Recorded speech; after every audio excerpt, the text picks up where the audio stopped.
Hello and welcome to the Overwatch Oasis League. We are bringing to you today the Tier 2 Grand Finals. Now, before we get started, game time is in around 25 minutes. We're just going to do a bit of an analysis and pre-show segment. Joining me today is Uravity and Cryptographer to kind of break down and preview what we have coming to you over the next couple hours. How are we doing, folks? I am doing great, Charles. I am doing great. I'm excited to be here, and I'm excited to watch this barn burner of a finals we have ahead of us. It's going to be a good one. How are you feeling, Uravity? I'm feeling great. I will only be here for the pre-show, but I think that the match tonight is going to be a lot of fun to watch. It'll definitely be a lot of fun for you both to commentate over. True. This has been a commentating duo that we have tried to have happen many times. I don't think we've ever had actually set it up successfully before. So I can't wait to crash and burn live on air, Crypto. This is going to be awful. Oh, it's classic, you know. you too much of a good thing, right? All right. Well, Barry's already throwing down some predictions, but so coming into this, both teams with a very strong regular season record, throwing for content 9-0, undefeated. Of course, number 1 seed Iconic Noobs, the only loss coming against throwing for content. Walk us through this, boys. So this was. Go ahead. Go ahead, nope, you. Okay, so. Again, this has been a really interesting season. I don't think it is a shocker to anybody that these two teams are in the finals. Certainly, I think they were, if you say there was a top 4 kind of a, going into the season, who do we think we're going to see in grand finals? I don't think it's shocking to suggest that Iconic Noobs TFC was unlikely to happen. But certainly, there's no shocker that they're here. I don't think. Not at all. One thing that I suppose is a bit of an interesting little twist is while the undefeated throwing for content are the number 1 seed, they're not always the cleanest of teams. They'll drop maps to about anybody and everybody, leaving Iconic Noobs with actually a better map record overall, even with the 1 full loss. So this has you take Nerves from finals, which this isn't the first TFC finals appearance. They were in the finals last year and couldn't pull it out. So you take that pressure to really persevere, mix it in with a little sloppiness on occasion, drop a map here or there, and a dominant 1 seed definitely doesn't look unbeatable for a dominant 2 seed either. I would have to agree with you. As somebody who had played throughout the season and actually has some time spent against both of these teams across 2 matches, well, obviously 1 for each team and a few scrims. Both these teams are really, really strong. As you said before, throwing for content is capable of dropping maps just kind of randomly to any team, but lately they have looked really good. As we saw in their last match, they got a 3-0 in their semifinals to secure their finals position here. Meanwhile, Iconic Noobs, who have been much stronger throughout the regular season, actually currently maybe on a downtrend though, because they had to sweep their way into the finals. Indeed, that Pizza Planet Deep Dish game was. It did not feel. It wasn't until the very end of map 5 when they were advancing that it felt convincing. I guess there was not a. There was a lot of back and forth in that series, and in some ways, that mental perseverance kind of taking the opposite stance. Iconic Noobs are effectively an all-new team. here in the Overwatch Oasis. They don't a lot of veteran presence, a lot of people who've been around for a season or a couple of seasons. But they do have that mental resilience. I think, in some ways, being able to pull the reverse sweep off in playoffs is a good sign for the future of,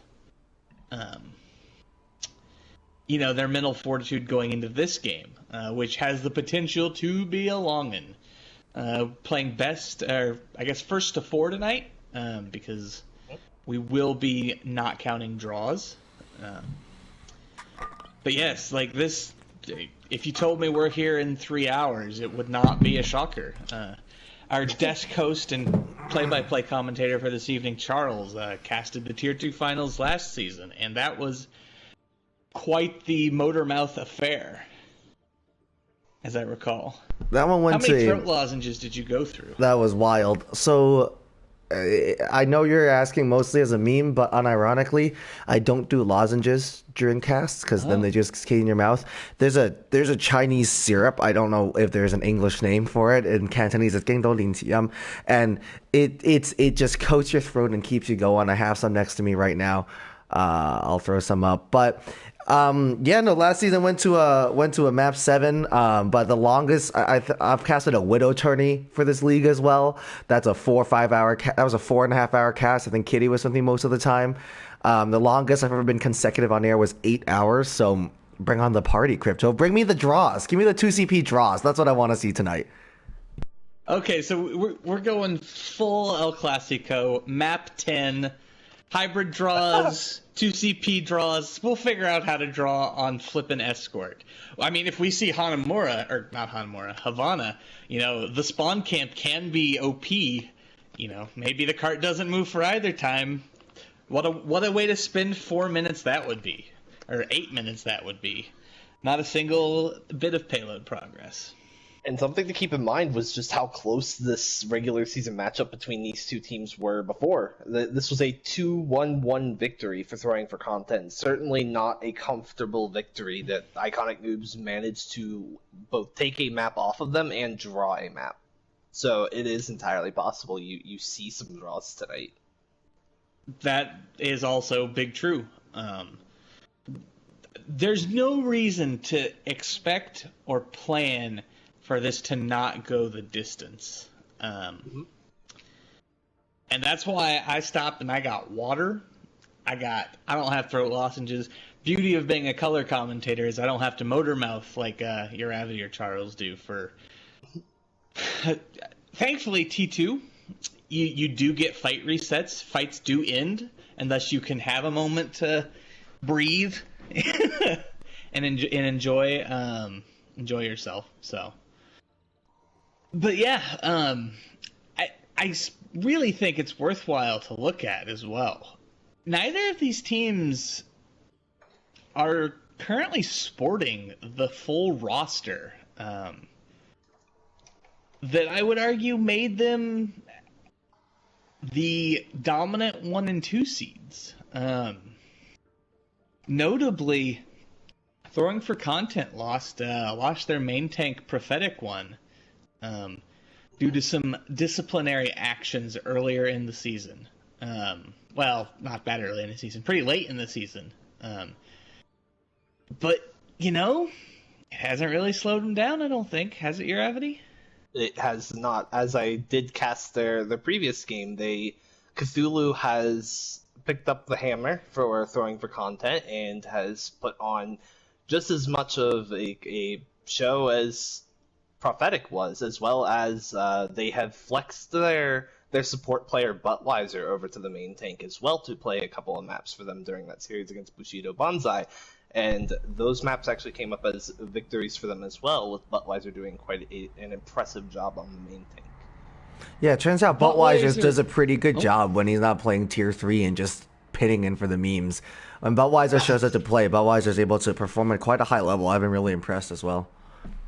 I agree. There's something to be said for playing main tank in Tier 3, kind of forging you with the endless onslaught of Junkrat grenades and Junkrat traps and being booped every 7 seconds by a mine, and you get Doomfists who just 4 cooldown or 3 cooldown into you, and while they die, so do you, and then the rest There's a lot to learn about the worst parts of playing main tank in Tier 3 that can actually kind of prepare you for doing it well in the Tier 2 level.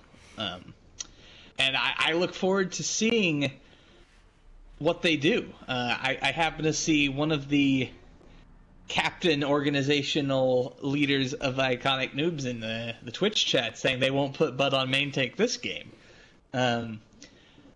We'll have to see. Do you want to cite your sources, homie, or is this just speculation? Let us know. I'm going to say, if you think Butt main tank is a minor disrespect play, I don't see it. I think he's played well enough that even if you thought it was, I can understand that. The Brigitte main of Tier 2. But no, I think there's the real opportunity. I do think Cthulhu is plenty of a strong option. Probably their best all-around main tank option, even while we're giving Buttweiser the big ups. Well, I believe Cthulhu and Gary have 8 MVPs between the two of them over the season, which is ridiculous. So, won't be surprised to see those players be in for every map this evening. Gary, whichever one it is, I apologize, but has been very, very strong for them. I've watched series for them that looked really close or almost losable become very comfortably throwing for content's game once they either get Gary, Jerry, and put them in, because they weren't there or something. They weren't able to show up on time. They showed up late, a map or two late, or just whenever they decide to sub them out or sub them back in. There's a very noticeable difference in their team's performance when that player is not in. No, absolutely. And looking over at the other side of Ranch, well, actually, I'm going to take this from the other side. In the same way that TFC lost Prof, the roster of Iconic Noobs is very different. Oh, no. At this point in time. They're down 4 of what I would call pretty core players, yes, with Boss, Muffin, Bleem, and Drogon all exiting the team for a variety of reasons. Well, actually, if you think about it, incredibly similar reasons. There's no, actually, you're right. Let's not beat around the bush here. Some of these people I call my friends, right. And listen, because you got to take. Sometimes you got to put an F in chat. No, that's pretty rough. If I recall correctly, Drogon, I think, walked home with the MVP. They're his first 2 appearances of the season. Bleem, we know what he can do on the Sigma and Zarya. Definitely big contributors. Bleem, especially great shot caller as well. And then Boss and Muffin were some of their higher ranked players as well. So. If we went on for a couple minutes about throwing for content, missing a main tank, this is a rough conversation to have for Iconic Noobs. Yeah. Yeah. Boss and Muffin were also leadership figures, both I believe captain and co-captain for that team. As well as you bring up Bleem and Muffin, and you also talk about 2 of their off tanks who were arguably throughout the majority of the season, their best off tanks and swapped out with each other a lot. Obviously, Bleem on the Sigma and the Zarya, Muffin played a lot of Diva, and both of them played their heroes very, very well for the team. Absolutely. And that leadership role, as much as it's hard to fill the player, off tank role, main support role, flex support role, a little bit of everything is gone from Iconic Noobs. But that leadership role in game that can be very hard to find is actually, I think, one of the success stories is probably a strong word given the context that it came out of. But I talked to Boss yesterday evening to get a vibe for what that looks like, and inside their team, Ranch has really stepped up, keeping morale high, keeping everything going. Making the compositional audibles that Overwatch, especially at this level, requires. We're not Mirror Watch by any means. We see a lot of variety. And interestingly, in some ways, the game gets harder when it's not Mirror Watch, because when somebody pulls out the double bird, dive comp or whatever, and you're playing, Maid Junkrat Rush, something's got to give. You're going to have a hard time, and making those audibles in game and adjusting to them is something that it's really good to see that Iconic Noobs were able to backfill that role with Ranch, who's also like a fantastic player in and of his own right. I think he's got 3-4 MVPs coming across the season. And for a player that splits playtime, that's a lot. Yes. We play 9 matches in T2? 9? Yes. Yes. So call it between a third and 45% of all matches, man manages to pull an MVP out like that. It's very impressive. And their DPS line, looking as well at some of their MVP stats, Amelia LaCroix, coincidence that that's the same name as Widowmaker's, Widowmaker's government name? I think not. Very spooky DPS player, also picking up 3-4 MVPs across the season. And this is a roster that sees a lot of depth at that role again. I mean, it goes to show they lost 4 players and they still found time and, replacements for everybody, such that they do have a very competitive roster still. So it even when down 4 members of their core team, we talked about, reverse sweeping was definitely not the look you want to have going in the finals, but being able to reverse sweep the 4 seed team, the 5 seed team in Pizza Planet Deep Dish, is no small feat. Pizza Planet Deep Dish are not a team to sneeze at, so you lose 4 core pieces of your team and you still show that you're able to hang with the best of them. That's saying something about we were talking about Ranch's ability to step up and lead the team, and their ability to kind of reach into their roster depth and pull out a bunch of flex players or fills for the roles that they had lost their players for. Really Absolutely. shows how strong that team is, both skillfully and in mental fortitude. Well, I mean, listen, I hate to continue to pile on this party as we were just kind of trying to take this to a lighter note, but there is a fair to good chance that we will also be missing AKA Pog and Infinite X from Iconic Noobs as well tonight. So we might be looking at a pretty wild scenario where a full lineup's worth of people aren't around. But Kenny's joining us. Will you be happy to take some questions, Kenny, as we head into this matchup? No, the answer is no. Kenny meet? All right, Crypto, keep pushing on. So yeah, we might be missing Pog, might be missing Infinite, DPS and support player, and of course we know Pog can flex over. He's I think he's high plat and not low diamond in all 3 roles now. So definitely something that he'll be able to do if he's around. The problem is, once again, very likely that we're missing both of them as well. I hope it's inaccurate. That's what I was told last night, boss. Infinite will not be missing. That is inaccurate info. That is good, because as positive as I am on this Iconic Noobs matchup right now, all wash, Infinite, Gosu, very Gosu gamer. I believe an attendance list was just posted, and it looks like Iconic Noobs are not going to have the full lineup here. No Pog tonight. So Lee is the only designated full-time support player that's going to be here. So I see this, and I remember the last game, and I think I remember the last game, and my first thought is, are we going to get more of that J Money Baptiste action? Potentially. I do believe the Lee Ratty support was very, very good. I know they...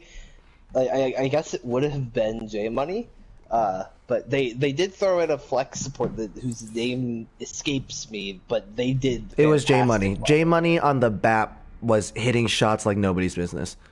Yeah. Which makes sense. You put a DPS player on BAP, he's going to play like Violet. So that's fair enough. Mm-hmm. Yep.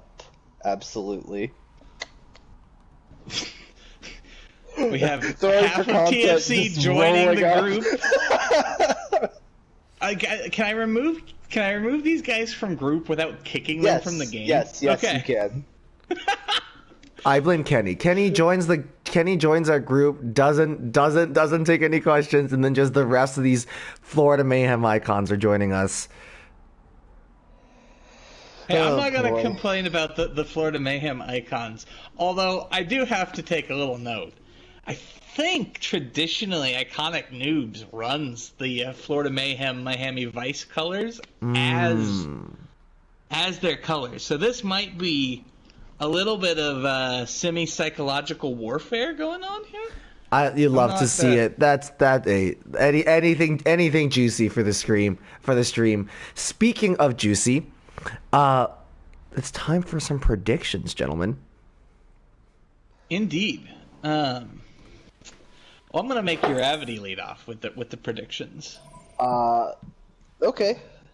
As for predictions for me tonight, I mean, not having Pog is certainly going to hinder Iconic Noobs, but I don't think it's going to hurt them enough that it makes this like a one-sided affair. I'm probably gonna say that this goes about 4-2 to throwing for content. 4-2 to throwing for content. Crypto?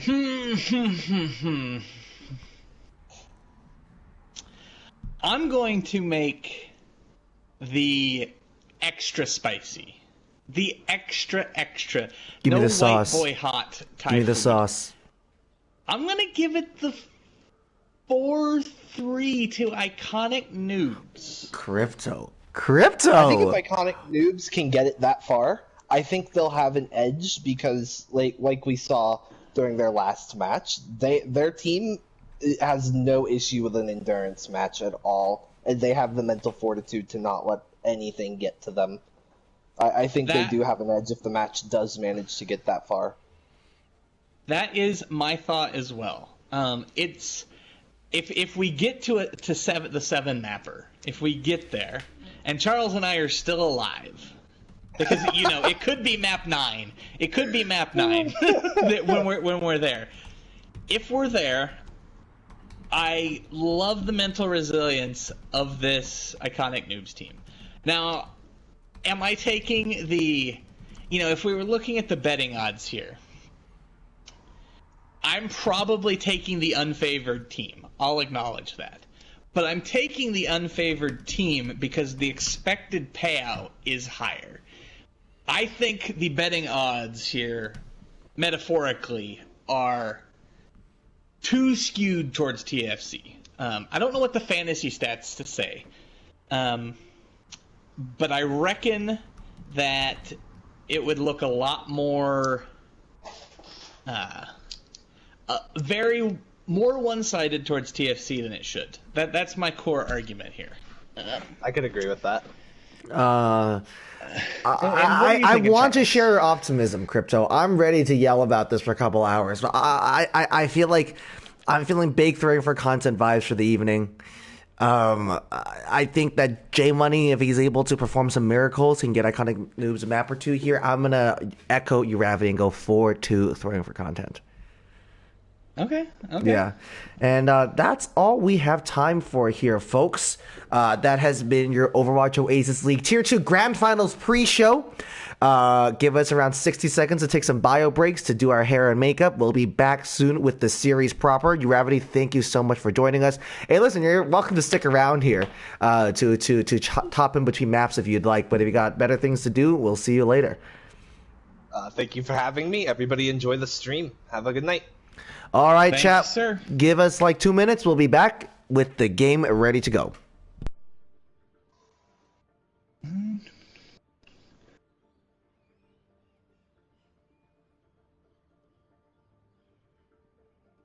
Okay.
Hello and welcome back to the Overwatch Oasis League. After a small break, we are now ready to get started and jump into this series. We have iconic Noobs facing off against Throwing for Content here in our Tier 2 Grand Final. For those of you that are just joining us, you missed a bit of a pre-show and a bit of a prediction session with myself, Charles, Uravity, and Crypto. But no worries, you're here for the series.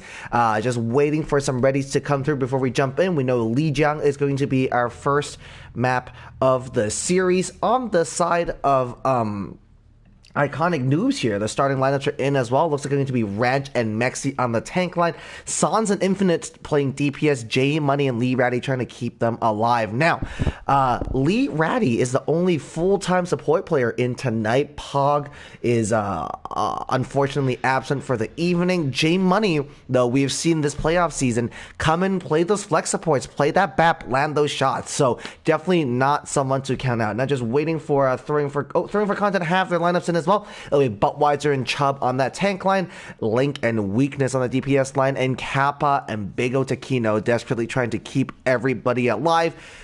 It is a grand final, so it is going to be a first to 4 series as well. So those of you predicting 3-0s, 3-1s, 3-2s, you're already incorrect. Your prediction game is weak. Crypto, how we doing? I am doing good, sir. I am doing good. I am ready for this.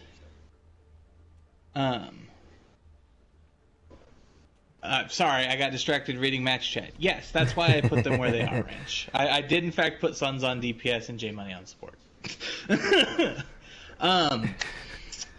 No, I am ready for this series. I think it's gonna be good.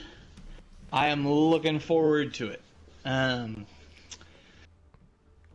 Lijiang Tower, always a great map. I really like it because all three points kind of emphasize different styles. Oftentimes, Control Center, even at the absolute most peak dive, it was still a brawl map. Yeah, these teams just really comfortable on the Reinhardt a lot of times, Crypto. I mean, listen, as tier 3 players, I'm used to. I'll play a Junkertown Ryan. So fair. Fair. Gardens has always, you see a lot of dive, although right now it still maintains a pretty brawly meta. And then Night Market I like, because Night Market ends up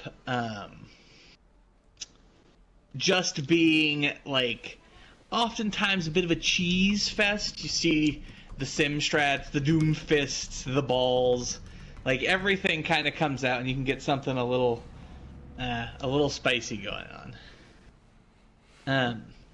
That's why it's such a good control map. I like maps that the different points emphasize different aspects of Overwatch. Richard advocating for the teams to come watch the stream as well, to post lineups in Twitch chat. Hey, listen, anything to get the viewers clicking up.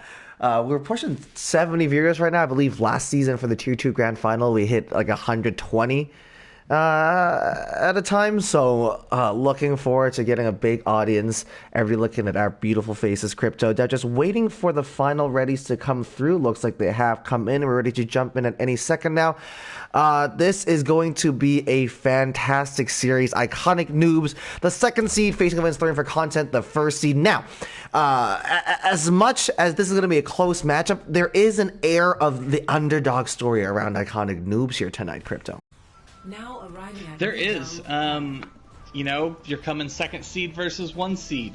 The Iconic Noobs roster is not the same roster that it once was. It has, I don't want to say missing people, but there's people missing. Let's be real straight about it. Does Ye Olde pause work, Charles? You're a lobby owner. I actually made you lobby owner. Don't do that. I don't know the controls on this account for pause. You should not. Well, pause doesn't work. But I'm going to switch the spectators around real quick. Here, Crypto, I'm gonna make you lobby owner. You are lobby owner, actually. Still are. Oh. Yeah. You should stay lobby owner. Okay, I will remain the lobby owner. Yep, and then please switch Jerry to speccing the right team. I believe he is currently speccing all. Just make sure they're throwing for content. Oh, he snuck in at the bottom. Oops, that was my mistake. Okay. Yeah, hey, listen, if your play-by-play is running the camera, then the colors got to run the lobby. I don't have the brain cells to figure that out. Oh, no, I'm with you. I just missed it entirely. All right. Pause is paused. I think everything is good to go. Let's start this match. All right, so it looks like Butts insta-locks the Reinhardt and Link and Weakness on the McCree Symmetra duo. That's a classic. I mean, this is going to be the stylistic matchup that we sort of mentioned heavily in the pre-show. It doesn't get much divier than what we're seeing come on the other side. So. So predictably, 3 for content come out with the Symmetra and early window TP is going to come out, get their team through. Very early point control has been established already. Mexi getting chunked down so low already. Those adaptive shields working overtime to keep them up, but the healing isn't there. J-Money and Lee, the Zen Mercy, that's not a lot of burst healing, but the resurrection is there, so a free 600 SR is now back in play. But 3 for content just parked now on the point here, looking very comfortable for the time being, Crypto, as J-Money now becomes the first casualty of the series. So, assuming here that Iconic Noobs lose this, and I think it's pretty clear they have, this strategy becomes much harder. Retaking against the Pharah is so much more difficult. Or excuse me, retaking with the Pharah is so much more difficult because you can turtle up on this point, you can really prevent. And the spam damage that you're doing, unless you get an instantaneous confirm, is just building Kappa and Big O's charge. I mean, Ranch here already getting chunked down so low with an early dive, and once again, the burst healing just isn't there with this hero lineup. As Assange now has the pulse on online, blinks into the backline, choosing just to play it safe for the time being, respecting the McCree, respecting the flashbang there. Barrage comes through. Oh my god, Lane gets cut down halfway through the Deadeye. I don't believe it. Sans is on an absolute tear, not even needing to commit the pulse bomb here. Just the good old primary fire and very, very good tracking duo there is going to get the job done.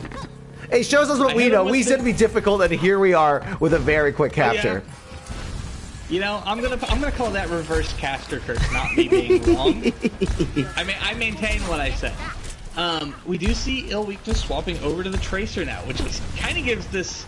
I assume he's just going to spend his time man marking Suns, because otherwise he doesn't have a lot of follow-up support from his team. So I think just keep Suns off the backline. That's probably your plan if I'm Ill Weakness. Yeah, Suns, like we said, I mean, we got that on camera as well, just on an absolute tear to cut down both the DPS players in the middle of that last fight. Infinite now, not far away from a barrage either. That's exactly what opened us up, but Suns gets that pulse bomb eaten. Really good work from Chubb here, and it looks like finally 3 for content have been able to maneuver themselves in this white room. The Diva Bomb comes out to take anybody out. Yes, Master Link is there to eat that explosive to the face. The window is going to be committed by Kappa here, though, as J-Money with being forced to use the Transcendence lesson early on. The Weakness and Sans Tracer duel as well alive as we see a pulse. Oh my goodness, Infinite with an enormous barrage yet again. Both times in the fights looked really close. The barrage was there. Lee is there with the resurrection as well. So no harm, no foul there when you have a Mercy on your team. Weakness desperately trying to get out, getting chunked down as well. But things are looking very healthy for the time being. Iconic Noob is looking pretty straightforward. The ult economy isn't like super strong if you're Iconic Noobs, but in much the same way that attacking with Pharah is a pain here, defending with her is very good. Oh, J-Money, no!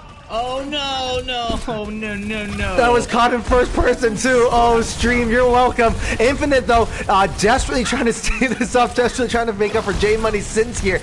Now, those rocket boosts, oh my god, those rockets damage boosters are so deadly, so ridiculous. Pulse Bomb is going to come out. Sticky comes out as well, I believe, not finding anybody though. Deadeye comes out as well. Lots and lots being thrown in here, including the kitchen sink. Budweiser swinging away with the Discord on their back, but fearlessly, knowing that Kappa has that support on them, and eventually the reset does come through. 3 for content have reestablished their presence on the point, and they will have to play this perfectly if they want to capture this. Indeed, we're in deep one-fight territory, and the ultimate bank that's going to be coming up real quickly for Iconic Noobs here is going to give them a lot of punching power. You're looking at probably both DPS ults, both tank ults. Support ults were used, but it's fine, and we're going to see that poke phase come in. Oh, Mexi gets stunned nice and early on, gets chunked down so low, and oh no, the tech doesn't work out, the slam doesn't get them back on that Mega Pack. Losing that main tank is going to be absolutely brutal here, as it looks like Iconic Noobs are going to be forced to reset here. Infinite just trying to get some spam damage to get that barrage online. Once again, winning 2 fights with 2 barrages so far, trying to keep that 100% record as a caster curse him. Sans here with the Pulsum online, taking the duel against weakness. Looks to be in a pretty precarious situation before both the Tracers start to get out the blink over onto that Mega. The Mega's not available. The Tracer duel is absolutely fascinating. Infinite now already having the barrage online, looking for an opportunity, looking for an opening, getting chunked down very low here, but the barrage comes out finding weakness. That 150 HP getting deleted immediately. Now all over stepping on Budweiser's head here, doing some parkour, as it looks like Iconic Noobs have somehow found a way into this fight. J-Money no longer throwing himself off the map, instead throwing orbs onto heads. Iconic Noobs have recaptured the point. Can anybody contest trigger OT? No, they cannot. These teams have been reading the script we sent out to them. What an opening to the series, Crypto. That was a fantastic opener. I love seeing teams play to their strengths. I am a notorious meta hater, unless it's a team I'm coaching, in which case that's all I want to play. But when I'm watching Overwatch, when I'm casting Overwatch, I want to see what we just saw, clashing of the styles. And I want to give a particularly big nod to Infinite, who made a pretty big brain cerebral read, saw the Diva Bomb come out and knew Diva Bomb's out, no Matrix, and instantly nuked, everybody. And that's what really opened that up for them, was that heads up moment. But we do see a very standard brawl look coming out from both sides here. Yeah, Chop and Butt here on that Ryan Zarya duo. There's going to be a lot of damage to deal with here. And oh my goodness, Sun's almost instantly deleted from Chubb here. Really good tracking. Already 70% charge here. Also, real quick, what sensitivity are you playing on Chubb? These twitches are crazy. Butt here getting chunked on extremely low. That immortality field being forced out early. Mexi, though, in even more trouble than Butt. As Butt might be 100 health, but at least Mexi's back in spawn. Sun's getting cut down early. No Junkrat means a lot of damage is unavailable now towards Iconic Noobs. Is throwing for content, looking so comfortable on this brawl. Very, very early take here. Yes, so now's where it's going to get a little more difficult. I think last map kind of set the script for what we're expecting stylistically, and now on this point, you do have to kind of mirror it. It's hard to break in otherwise. And we're going to see if they're comfortable being that flexible team.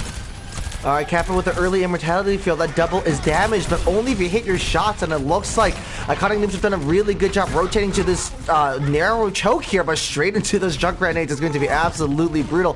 That wasn't an alpha rotation. I expected them to go up the stairs on the far right here, but instead going straight into where all that spam damage is coming from that Junkrat weakness that has that tire online, looking to set up for that. But Iconic Noobs are now wise to their tricks and are looking to go up this high ground instead, wrapping all the way around. Yeah, the high ground wrap is what I wanted to see, and it looks like it's going to potentially produce dividends. Alright, early grab is going to be chunked out with the sound barrier to answer as well, so no picks being found out. Now J-Money with a very, very well-placed application matrix makes it really difficult for throwing for content to chuck any damage into this scenario. Weakness here looking for a tire as well on a bit of a flank, choosing not to use it because that's a Reinhardt right in your face, son. Down to 5 health. Oh my goodness, weakness, get some help. And the Shatter comes out here, not finding anybody as ultimates are being dumped in left, right, and center. 3 DPS ultimates and 3 DPS eliminations here. Suns with a follow-up onto Budweiser as well. Iconic Noobs are going to strangle this point back in their favor with now 80% on the clock for throwing for content. Now, we're probably in one fight territory. Not on this map, but we're dangerously close. So they need to lose very cleanly if they want to have a chance at a recontest here on the side of Iconic Noobs. And assuming they do lose. But this tire has a big opportunity to, break through here. This Tire's on a bit of a flank too, but the dive is going to come out, throwing for content. Might have overplayed their hand here, but now no D.Va, no Junkrat on point means that throwing for content have a little bit of extra space here for the time being. Iconic Noobs committed to looking for Suns, but never and never ended up finding him. And now the Tire comes out onto that backline. This is brutal. This is exactly what we're saying. It's one fight territory. Throwing for content, just were able to play to the strengths there. Weakness on that flank there with that Tire ends up getting found out. The dive comes out from Sans and Ranch onto them, but somehow not taking them out, and the Tire coming out with that pick is absolutely ridiculous. Now, less than 10% on the clock here. I don't know if anybody can touch. Infinite on the high ground with the Doom flank is going to be their touch, followed out by Suns on the Soldier. Now, will they be able to make anything of it? Alright, leave with a relatively tidy rollout here. An early sound barrier is going to be committed here. Lincoln, but while finding a kill at piece, is going to be absolutely brutal for any throwing for content fans out there. As it looks like, for any Iconic News fans out there, it looks like throwing for content having a very, very clean time on point here. Just a really straightforward cleanup leading to a team kill. We're headed to a tiebreaker here on Lijiang. What a start to this grand final, Crypto. Okay, so that was very neat and tidy by TFC, which is what I expect to see out of TFC.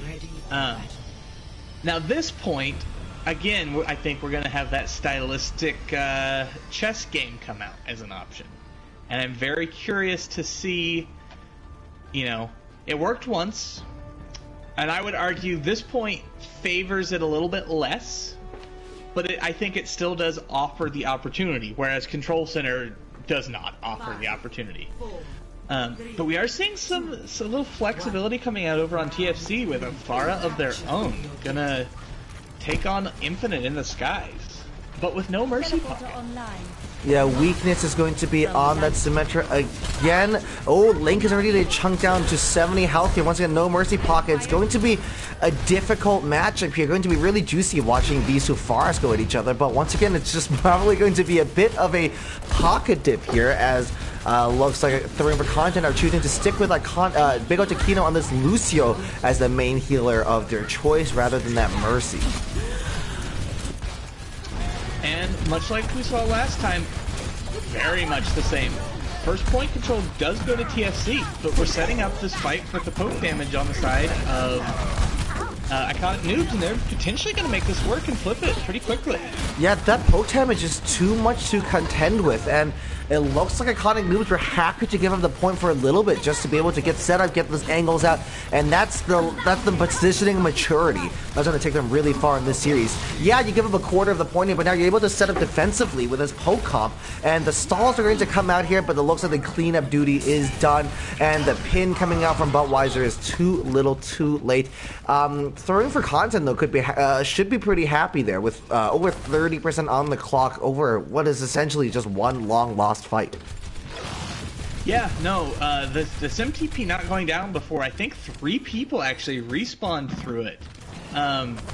Bought them probably 10 to 15% right off the top, and that makes it, puts them in a much better spot, really.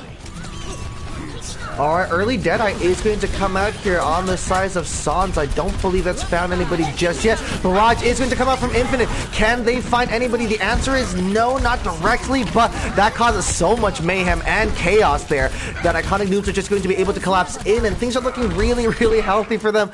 Not really having to overcommit there. I believe they used the Ranch got D-Max there, and Infinite used the Infinite and Sans used their DPS ults, but I think that's about it, Crypto. No, they are in... They played that really masterfully, in my opinion. They let TFC take point control. Or not, not flip it, but take the position on the point, and they poked into it, and they forced them out by killing them. Infinite taking traditional way. So much damage here. That's the Mercy Pocket diff once again. Chubb focusing so much on using those matrices just to eat those rockets. Not a lot of frontline damage is unable to be mitigated. Infinite, an absolute animal here. Not the first boot kill, as we saw Kappa being thrown off the map earlier as well. Infinite's on an absolute tear on this far. I don't believe what I'm seeing. This is absolutely ridiculous. I am glad this player is not absent like I thought they would be. Infinite, for a time, was saying that they might have some availability issues for tonight, and that is incorrect. Infinite is very much here and present and making that presence known. The only inavailability Infinite has right now is his ultimate, and hopefully he builds it quickly because they have been potent. All right, Suns there with a very decisive Deadeye here to level up the playing field after J Money was the first one eliminated there. 5-on-5 for the time being. The poke comp is real as Infinite not playing poke, just playing on the point. Okay, no worries there. Getting a pick onto Buttweiser. Suns eventually is going to fall to that Tracer. That flashbang unavailable for the time being as Big Otakino is going to be sent back to spawn as well. Absolute chaos on point. Both teams getting picks here so far. I believe Iconic Noobs have a man advantage, but Lee Red is going to turn that into 2. Very good res coming out here. Chubb with a desperation bomb. Can they get out of trouble here? Most of them can. Lee cannot. Chubb is now back there. Remake kill attempt from Ranch is absolutely glorious. Now it's just cleanup duty. It's just Butt left alone on point. Desperately trying to hold into that shield. Getting booped into those mines is going to be taking a toll as well. They do manage to regroup, but they have to step off. Oh no! They stop contesting for just a second. Iconic Noobs lock it down. They take the lead 1-0. Crypto, our predictions are already looking pretty precarious now. Play of the game. Hey. I predicted the INW. Now, So I get you and your Gravity mixed up.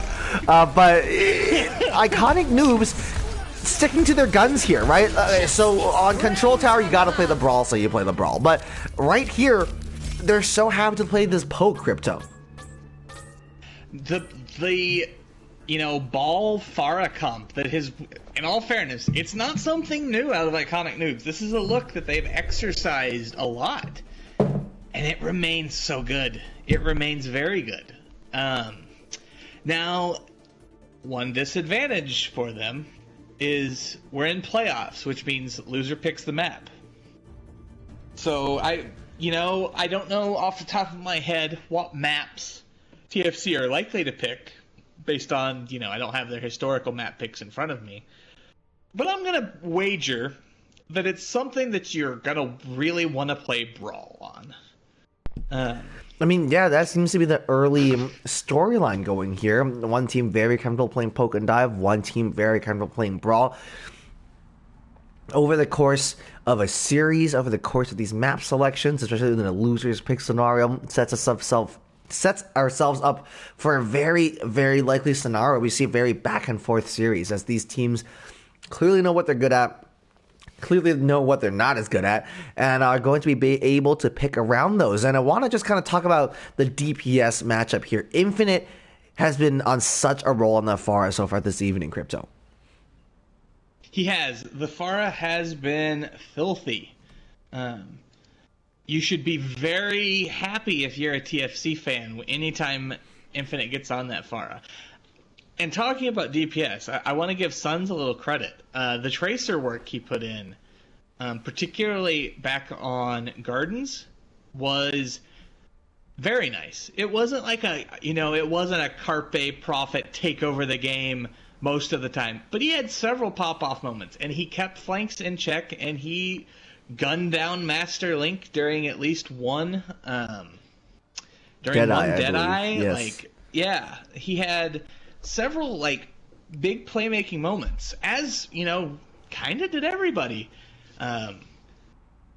If all the points are like that, or all the maps are like that, I think we are going to be in for a treat. Yeah, hope this intensity. For a treat. Yeah, hope this intensity keeps up. Both teams hitting overtimes as well. We see some 99.99s happening. Just waiting for a map pick to come out. Teams do have 12 minutes, but please, for the love of all that is holy, in a grand final, do not use all 12 of your minutes. Your audience count, your audience members, your desperate casters that have to fill time, all be very appreciative of a slightly more expedited process. We're pretty deep into the playoff season now. This is the grand final, so we've had lots of practice. We know what maps we're picking, so keep it ticking, folks. But Mexi and Rant on the Iconic Noobs tank line as well, very coordinated on the dive, but not in the way we would traditionally evaluate coordination, because it's not like they were picking targets and diving after them together. So insofar as just like a 3-2-1 jump on the Ana, for example, it's more that Mexi and Ranch are playing completely different games in like the most like yin and yang way possible. Mexi just throwing in on that wrecking ball, causing so much mayhem, running against sim turrets, running against the flashbang, running against boops, and still managing to stay alive. And Ranch and the Diva doing so much to keep those supports alive. Suns and J Money especially. Those hit scan and the flex support, those are the players that are going to need the most protection. And Ranch there with the peel has been so amazing. And Mexi's just kind of fearlessly rolling through the backline, knowing that the supports and the hit scan is going to be okay. No, the ball dive comps that we sort of saw come to fruition over the last, call it 12 months, where you have like a hybrid setup. Oh, bless them for not making me swap sides. What a bunch of kings. We are going to King's Row for our next map, as a quick aside. And sorry, I think you meant to say Scrims Row, Crypto? Yeah. Yes, Scrims Row. Rough now, times. Interestingly, I don't think this is the hybrid map that is least favorable to the Pharah. I think on map 0.1 and maybe 0.2, you could Pharah's actually totally doable. There are a lot of narrow chokes where those rockets are going to get stupid amounts of value. And given how teams are likely to fully commit to the brawl here, they might not even start off with a hit scan to counter that. I mean, in this series, sure, Infinite's in the lobby. You probably lock a McCree, probably lock an Ash, but yeah, I totally agree. I don't know if this is the least Pharah friendly map they could have went for, but you do like to see 3 for content picking to their strengths rather than counter picking to what was causing them problems. Shows a lot of confidence still, despite taking the early loss there. Nope, I do appreciate a team that sticks to their guns. Basically, as soon as... One of the things that irks me, and I've talked about this with my team, you don't let one map, 1 point, one defense change your entire perspective on how to play Overwatch against this team. And sometimes, it's intentional. Sometimes you're like, we screwed up this rotation, we, didn't man mark the tracer, whatever. There can be a reason for it. Sometimes you need to run it back and have confidence that the prep work you did was correct. Give me just a second while I get rosters swapped around. You love to see these folks sticking to their guns, and it looks like Weakness is going to be subbed out for Hammer here. It's going to be a very good time watching how this plays out here. We're just going to do some snooping. It looks like Hammer is a 3269 peak McCree main. So they're putting in a hit scan player that has, let's see. Let's go through the last season stats here.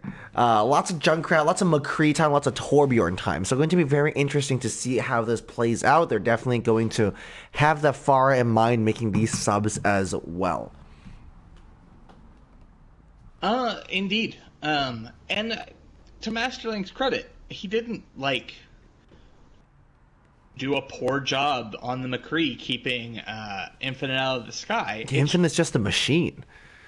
Yeah, Infinite's A, a machine, and B... Oh, we do have a swap. We have Suns coming out for LaCroix. Uno momento, por favor. Yes, Chaotic. I understand that playtime in comp is different than in league play, but this is all I have to work off of, so I will do my best. We do have iconic Noobs lineups coming through as well. Ranch and Mexi on that tank line. Infinite and LaCroix are staying in. So LaCroix, the only substitution coming in here. Living up to their name, LaCroix, great hit scan player. And J Money and Lee Ratty, that's probably going to be a mainstay all evening, Crypto. I don't see any world where they swap off of that support line of J Money and Lee Ratty, and it's been good for them. It's just, we talked about. You'll notice there are as many players on the bench for TFC basically as the playing roster of Iconic Noobs. So. It's been good. We've seen it work all throughout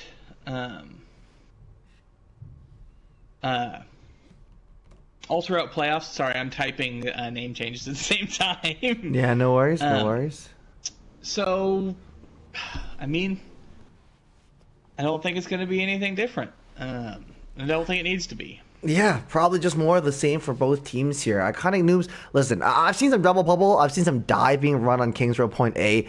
Sillier things have happened. And like you said in the pre-show, we don't have to be meta slaves. We're not, we're not top 500 players. Most of us aren't, at least.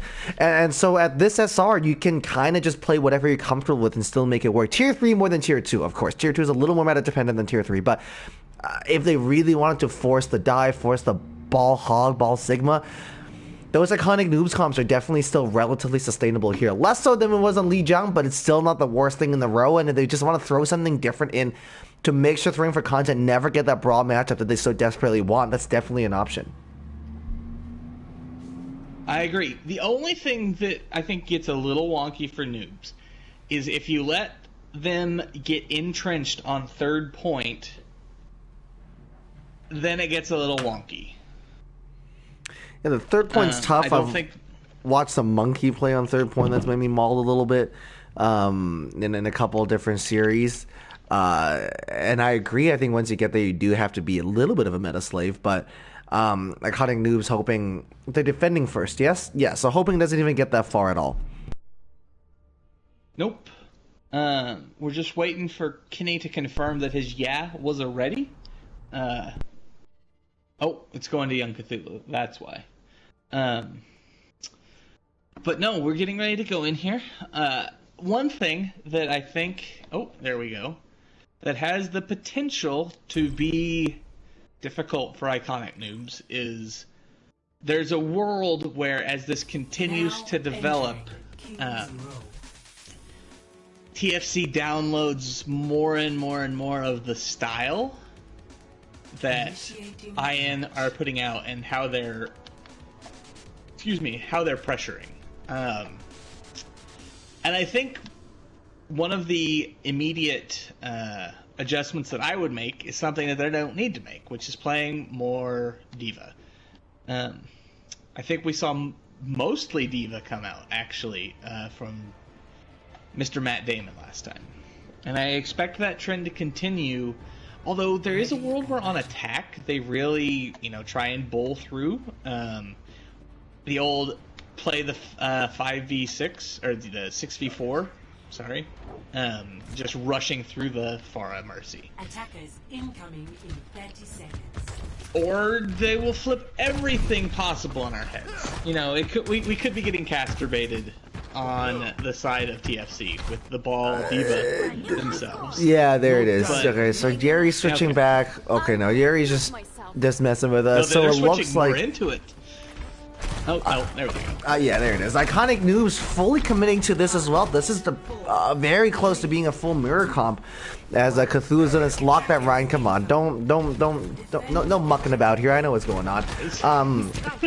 So yeah, it looks like a full brawl is gonna come from Iconic Noobs as well. And well, it's working so far. That burst damage of Legit's hammer is not gonna be there.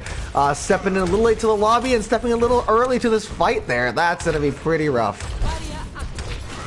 Wait, did Infinite just get... Okay. Nice. I mean, this is exactly the start you want for Iconic Noobs, though, Crypto. No, absolutely. This is a perfect setup. You have pressure, you have positioning. I would argue... I mean, you literally are playing the exact mirror comp, right?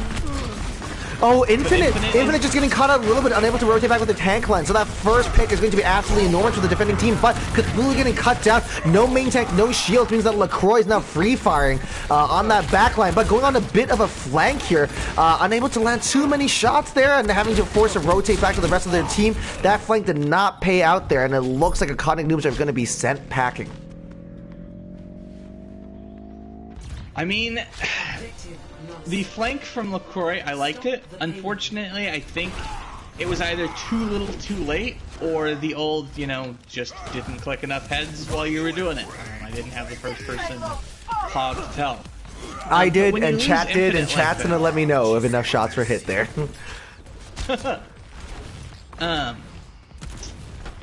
So you go back and you look, and It's just really hard. Oh my goodness. Grant's already falling.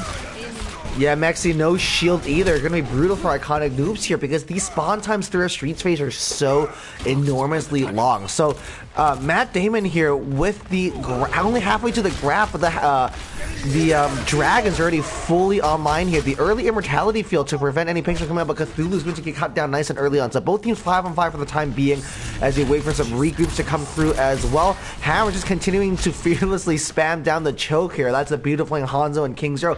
As long as your shots are head height, chances are they'll find someone. And Matt Damon now, after a bit of a delay, now not too far off from that grab as well. No, the old economy is still pretty squarely in the favor, but okay.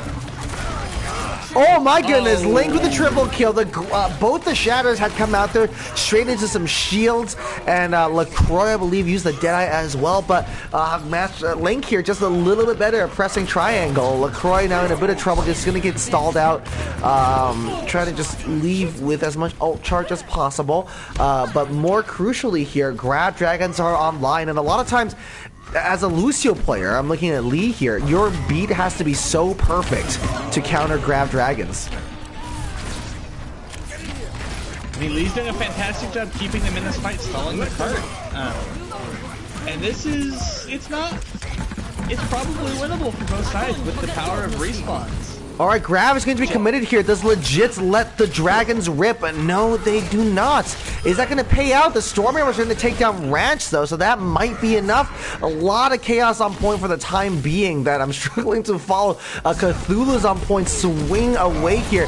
Is the support there? It doesn't matter, because J-Money's going to get taken out of the fight yet again. This is a very prolonged fight. Very characteristics of both these teams who like to take clean flights, like to know their loot loss conditions, but both these teams committed, both these teams believing they could swing this. It looked so close, but eventually looks like doing for content are going to be able to capture point C as well and push through streets. There did look like there might have been a little bit of a disconnect there from Iconic Noobs. Lee doing the late beat, I like if you think your team's going to finish recontesting, but either they just didn't try or were in no position to.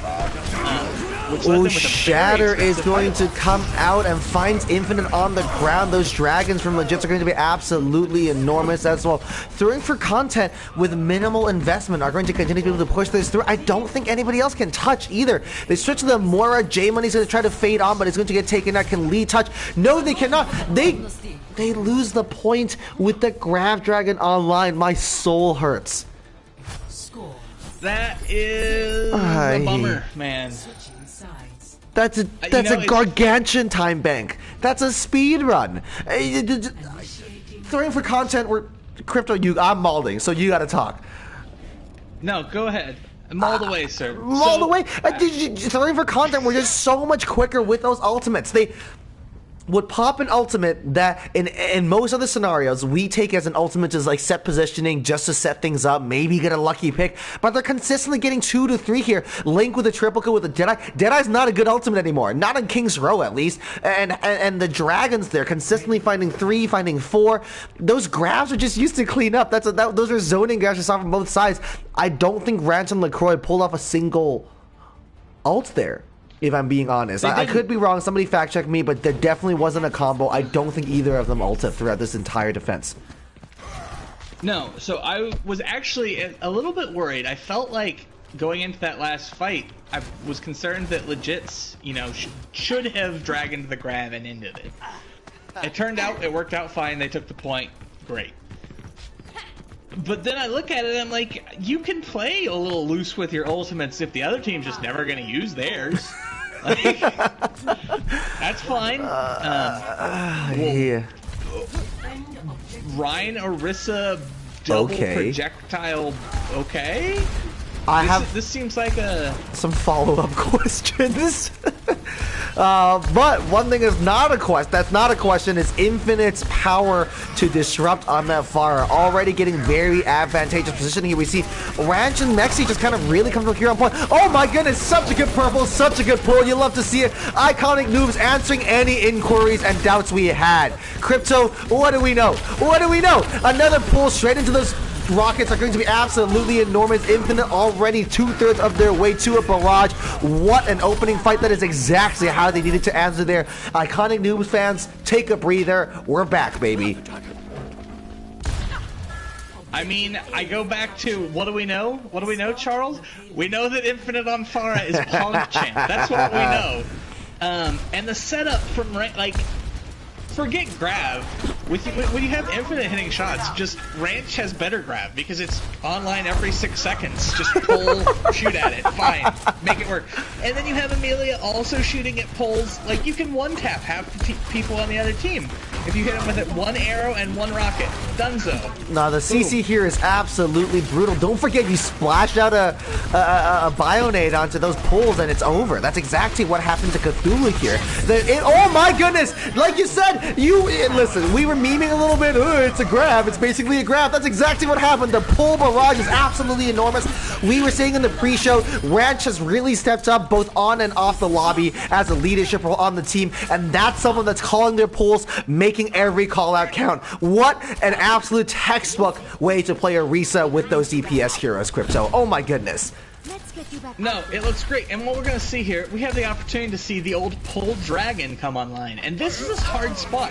Like, there's a real shot. You don't even have to pull the dragon. You just sort of aim it down this alleyway going into the foundry, and you're going to do nasty damage. Yeah, but notably, we see... You know, Ranch wants those assist points online as well. Speaking of bongos, oh my god, nano boosted bongos are going to be brutal here. Kappa's going to get purple, getting chunked down so very low. Ranch so healthy, he's still going to just hide behind the shield, eventually mowing everybody down. That pull just to flex as well. Link is going to get pulled into a hammer this time of a barrage, which isn't any less brutal. That's still pretty rough. Iconic Noobs now matching the speed run. 5.5 minutes on the clock here. Woo! I mean, this is a blistering pace. Infinite, notably, looking at that, already is going to have his ultimate back online. Amelia going to have their ultimates to just pour damage through. Whoa, Crypto! I'm gonna interrupt you. Bastion? Crypto, talk to me about this Bastion. Is this double shield like just screw your shields? We're going to pour the most amount of DPS possible, because what I see is dragons are going to get shot at it.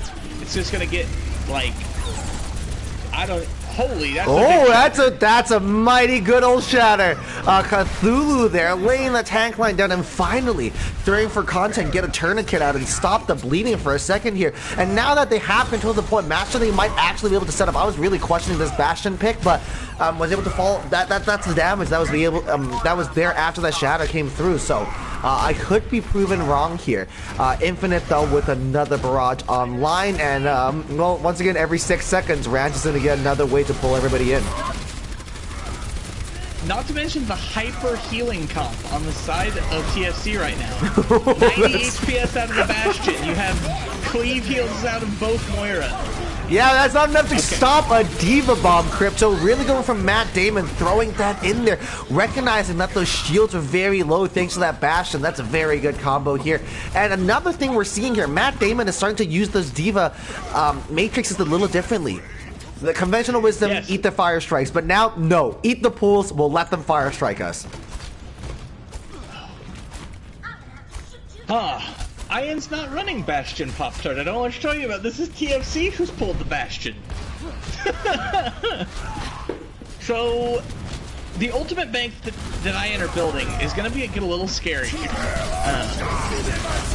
Shatter comes out, is not going to find anybody. Infinite, though, on a bit. Oh my goodness! Infinite on a bit of an adventure, and he's going to take Master Link out. Another directed onto Kappa. Infinite, you're a machine. You're an animal. You're unstoppable. You're now in the Infinite. Took a weird flank, I think, over the top onto that backline. Decided to take the duel against Master Link on the Bastion as well. Is going to interrupt that tank mode and then land a direct rocket hit as well. Absolutely ridiculous play here. We're going to take a quick pause here as the tire is going to come out as well. Infinite's been such a ridiculous difference maker all series. Looks like, oh my goodness, at the worst time possible as well. Oh, they lose their Rhine player. So no, I thought Mexi was standing at the door, just swinging back and forth, dissuading people from coming out. But what he was actually doing was DCing, it appears. Crypto saw the DC before the DC came through. That's game sense. No, actually, the game detected the DC and paused itself. I didn't pause. Oh, okay, nice. That's why I'm a big proponent of auto pause on DC, so no, this just got very dangerous. With Mexi there, swinging on that doorway, it becomes very difficult to get out for free. And you're going to get out. Like, you're going to be able to force him off that doorway. Yeah, it's just not going to be fun. Weak. It's not going to be fun, and you're going to have Infinite and Amelia spamming straight back at that doorway, and as the second that, you're doing 85 damage a swing, that puts you instantly in insta-death territory to both Farah rockets and Hanzo shots, if you're a 200 HP character. DC timer needs to... Well, DC timer's already going, but... So, 919, okay,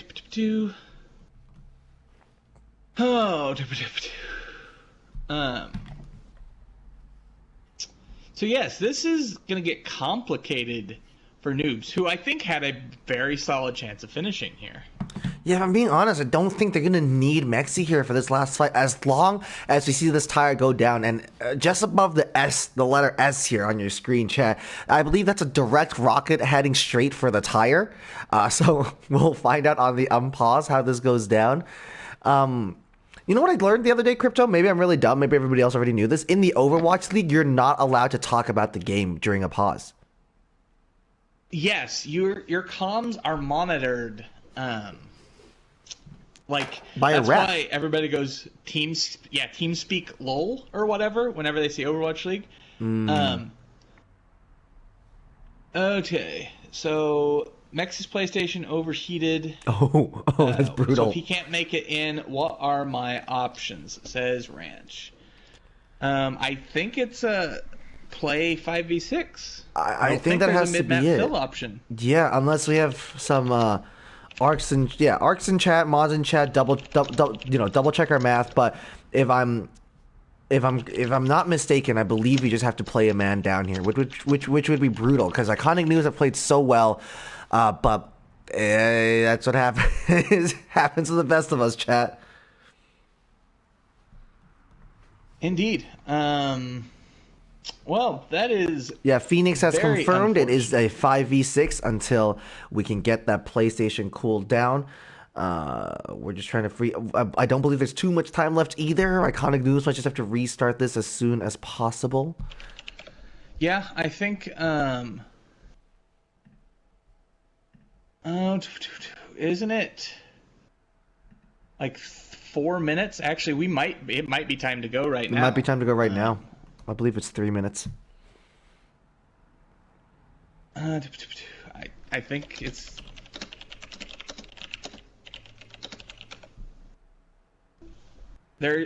my only concern is my brain is telling me that there is a longer version for playoffs, but... I don't believe so. I am questioning that. Yeah, I'm pretty sure it's 3 minutes. Yep, it is 3 minutes, so we do have to restart. Yep, we're gonna go. We go again.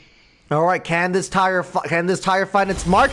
Yep, if its mark is a direct rocket hit, absolutely it can. Another great pull is going to come out from Rancher. We're missing Mexi, but no problem so far. Cleanup duty here for Infinite. It was absolutely brutal on this Farah. Completely knowing that D.Va straight over onto Cthulhu's Reinhardt here is going to get bionated as well. That more coalescence is going to be crucial to keep everybody up, but not enough. Legits and Cthulhu are going to fall to Ranch and Infinite, laying in so much damage. But as the numbers start to trickle in, you have to wonder, is it a miss here, missing a player? Ranch going down, no tanks on point. Iconic News in a little bit of trouble, but the barrage is ready to go. The resurrection is there. The ground barrage is out. Bit of a desperation measure, but that gets just a little of the job done here.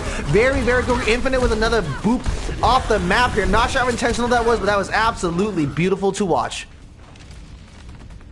Okay, so I had a hope that Iconic Noobs finish it right there. That DC hurt them a little bit there, Crypto. I'm not gonna lie. It hurt them a lot of it. Well, shoot. This, like, okay. Hammer going down to the spam from Amelia LaCroix. Yeah, it's a 5v5 ready to go. Ranch has now switched over onto the Wrecking Ball instead. But they have to take this fight fast. They're going to make use of that numbers advantage, especially given how close these spawns are. Ranch is wrecking havoc on that backline there. Huge Bionet catching 3. And the D-Mech is going to come out onto Matt Damon as well. Nanobu is now onto Ranch, who is such a nuisance here in the backline. Not quite sure if Infinite is in a resable position there. That answers my question. Infinite is back and play now as not far from another barrage yet again. Absolutely ridiculous levels coming out from this player this evening, and the most clutch of situations as well. Cthulhu now alone in that backline, desperately trying to hold up the shield. Not quite sure if this is the best use of Infinite's resources right now to go after the Reinhardt, but that double kill is going to prove me, triple kill is going to prove me wrong. Infinite with a melee to finish up the direct rocket onto Matcherly, who's so desperately trying to shut that far down. Hammer now back over onto that McCree, is not able to get too much done either. The D-Mech is going to come out onto Matt Damon as well. Some mines are now on point. The contest is getting increasingly more difficult. Gary forced to stand directly on the cart here. And eventually, with a minute remaining, Iconic Noobs are able to close this out.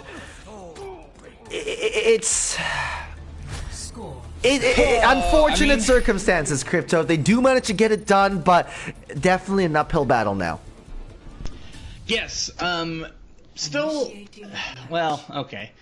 Let's not BS too much. I don't think it's probably winnable for Iconic Noobs now. But the world where they pull off a drawable type situation, it's there. Like, they fought really hard against Respawn's permanently 5v6. Ready for battle. And that's all there is to it. Now we just gotta see what they can pull off on this attack. The good news is, I will say, their strategy revolves around this Pharah ball. And when you're not playing the Diva with it, as they have been, what you're giving up is a little bit of kill confirm pressure. We didn't see Ranch diving in hard. I get the idea. And you're losing the peel on the backline, like we talked about earlier. Those are the two parts that are really hard. So you can kind of make that work on attack. We saw them make it work all right on attack. The defense is where that's going to get very difficult, because you're always man down at that point. In fact, you're 2 men down. We see the Torbjorn coming out from Mr. Legit's hammer. You know, the 7th man. And Bob potentially going the full 8v5, you know. So. Well, I think this numbers advantage also makes the room for content really confident in just dedicating a full pocketed Ash to deal with Infinite. And yep, that's going to pay off. Infinite is going to get deleted nice and early on. The Dynamite burn onto LaCroix is going to be absolutely enormous as well. Oh, I mean, this hurts in many ways, because it's very difficult to make meaningful commentary for us. It's tough. It's tough. If a team's a man down, a team's a man down. Big Dynamite is going to connect on the Pharmacy as well. A couple tickles from the turret is going to round them out. J-Money here is just going to hit him with a quick emote. Listen, props and respect to Iconic Noobs for still giving this the good old college try. They didn't come out to throw. They knew they were man down, and they were like, what's the point of moping? Let's try our best and hope that PlayStation, someone takes a fire extinguisher to that thing and we get Mexi back in. Now, I will say, I'm writing this map off. Yeah, I'm calling this map chalked. I hate to be that way if you're Iconic Noobs, but if they prove me wrong, I'll donate $100 to the charity of their choice. No cap. Like 100%. They pull off this 4-minute 5v6 hold. Done. $100. Your charity of choice. I mean, we do have a prize pool at hand here. There are $50 on the line for the winning team to donate to a charity of their choice. Heck, You I could completely double forgot with about that. I completely forgot about that. It's my money. I should know this. Charles. Okay. But like, 30 seconds. the more concerning thing. Next map. And the map after that. We talked about how this team already has like a 7-man competing roster tonight. Oy. If Mexi doesn't come back, they are now off-rolling 6-man. Does anybody live close to Mexi and can just run them their PlayStation? Is that an option? LaCroix here? Okay. LaCroix with actually an elite Lego skin with the gold gun is actually gorgeous. Well done, LaCroix.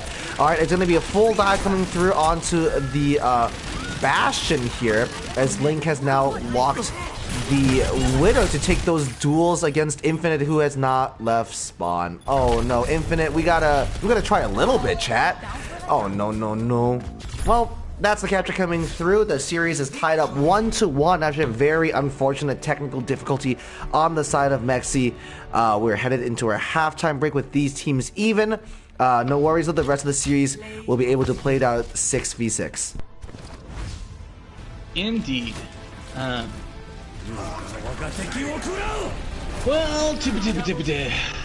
that was a really good dragon.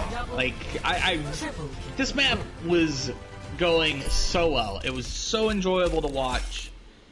And then flippin' tech problems go down. Yeah, that's unfortunate. Shoot. Nobody likes to see it, but unfortunately, it's something you got to deal with. Yeah, and then those are the rules. No mid-map subs. That's never been, that was never an option ever in the league. Unfortunately, no difference has been made for playoffs either. I mean, that also seems fair enough. That feels like a very easily abused thing as well. So I'm glad that's not going to. Yeah. So sorry. It's just feeling bad, feeling for Mexi, feeling for Iconic Noobs, hoping that PlayStation does okay. Yeah, those launch edition PlayStations are getting they're getting up there in age, Crypto. So we got to take care of them, prop them up on some high ground. Next to a fan would be good.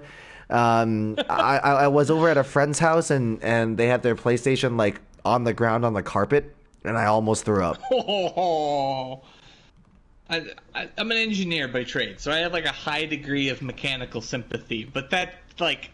Oh, just sitting electronics on the carpet is great for the airflow. Well, I'm sad. I'm really sad for Iconic Noobs. They were playing so well. That was very winnable for Iconic Noobs. And credit where credit's due. There have been 5v6 holds, full holds, in Overwatch Oasis, with the team playing man down winning. There has been at least one. I know because it was my team doing the defending. But I want to give credit to TFC. I don't know if their Torbjorn Ashe strategy was... Well, it was overtime, and it's not what they ran the first time. So was it a true... are we going to run the 7-man just to sort of, again, capitalize on it? Was it just... I think probably what you hit said has a lot to do with it as well. The full put your money again on shutting down Infinite and, preventing him from doing anything too crazy. I think that's probably a big part of it as well. But, in addition... It's very easy to drop the ball, and they didn't. So you just kind of like talked a little bit. Get in a position, get in the headspace, like, oh, we're 6v5, and even of course these team, these players are mucking about. It's a grand final, so they're not going to purposely lose focus, but it might just shake you a little bit. You might just subconsciously relax a little bit. So good to see things for content, keep that intensity up and to try to make this work. Yes, King, I realize that I talked about the PlayStation overheated, but that's because it's a special thing that doesn't happen often, so I do have to bring it up. It is my job. But it's the one thing I am wondering though is we saw Infinite not walking out of spawn there, while Iconic Noobs seemed to, at the very least on the surface, looked like they were attempting a 5v6 hold. I don't know if that's just a little bit of boom. I don't know if there's any like tensions in match chat right now. I'm not speculating whether there is or isn't, but that's the first question that pops in my mind. That like, is there any tilt happening over this scenario? I mean, there has. We talked about mental resilience, and this would be the mega ultimate test for Iconic Noobs. Like, this is. They were, bloodied, punching back, hard. They took first map. They were looking to have a relatively comparable time bank on King's Row. And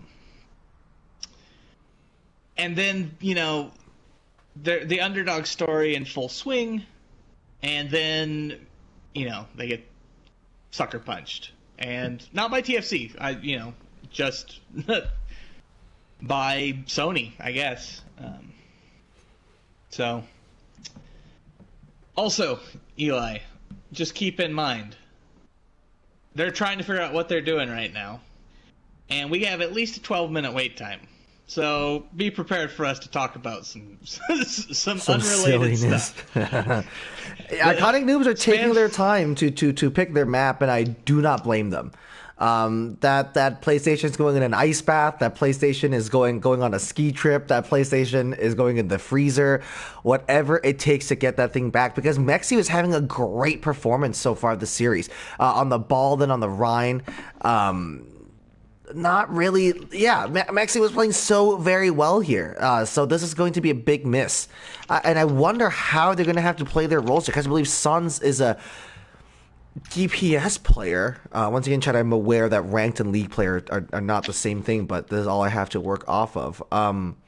Yeah, Suns hasn't placed on tanks since season 24. So I don't think they're actually eligible to play tank here. So a straight like-for-like substitution is not going to be available. Oh, and that is pretty much what I was expecting. Unfortunately. We do now have until 9:37, so we have 10 minutes until map will start.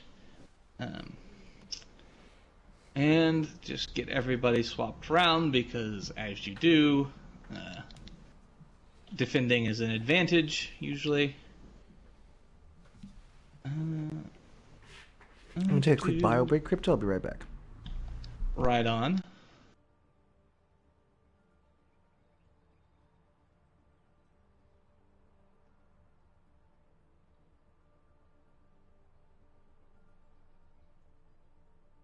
Okay, chat, talk to me.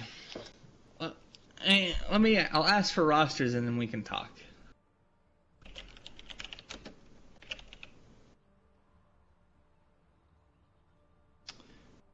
Ranch.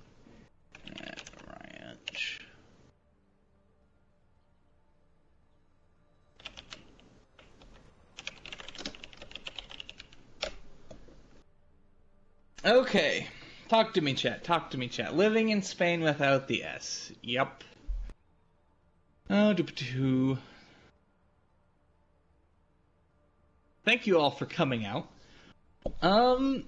It has been pretty good, Ariana. Well, mixed bag. Map 1 was really good. Map 2 was looking very good. Right up until we had the DC. Unlucky.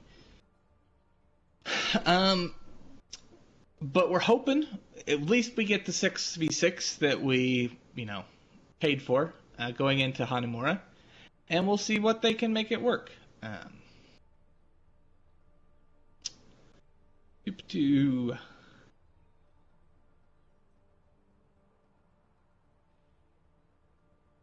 Charles is on bio break. Mexi disconnected their main tank, Ariana. It is big unluck.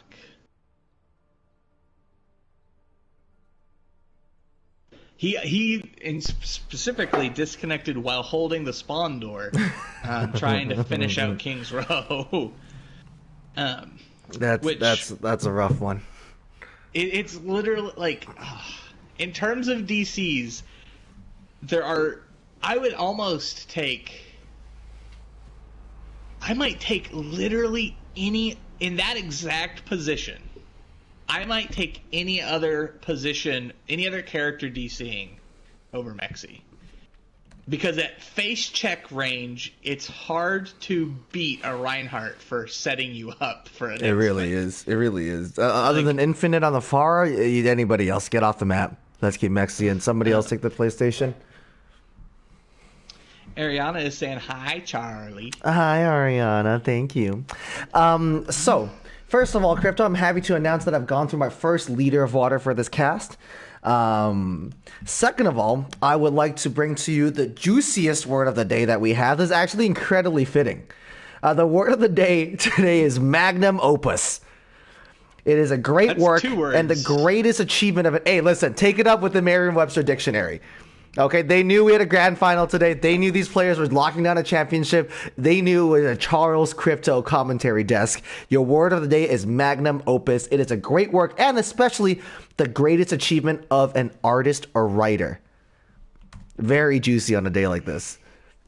I mean, do you consider commentary art, Charles? It's definitely more an art than a science. Especially, I feel, just like how instinctual it is and how... Especially like with play-by-play, I don't really get too much time to think. I would agree thoroughly for play-by-play. I definitely think like with color, I'll have a notepad out and I'll be like scribbling notes as a fight is going on. That's definitely a little bit more of a science. And you have like, okay, you have 15 seconds. Let's hit point A, point B, point C, transition. So I think with play-by-play, it's just like, it's straight from the heart, man. You just got to be feeling it. You just got to like have this... such an aggressive and unadulterated love for the game and what you're watching, and just let that spill out all over your mic. I'm just gonna give this an attempt. Is that pusillanimous, Ariana? Is that what you're looking to hear from us? Is pusillanimous? That's a big old word. That is a $64 word, no doubt. That is a bit of a $64 word. That is correct. I'm afraid to like Google search it for the concern that I've said something naughty. Yeah, we can plead ignorance. Oh no! Lack of courage or determination. No! Damn, Ariana really swinging for us. Okay, I see how it is. I mean, we said it, therefore we are not pusillanimous. That is true. That's fair. Mm-hmm. Good work, Crypto. Good save. Okay, so it looks like Iconic Noobs have settled on...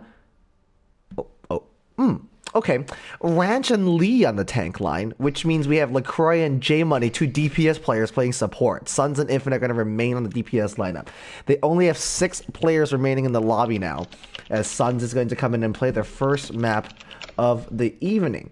Throwing for content with some BM asking if Lee's playing main tank or off tank.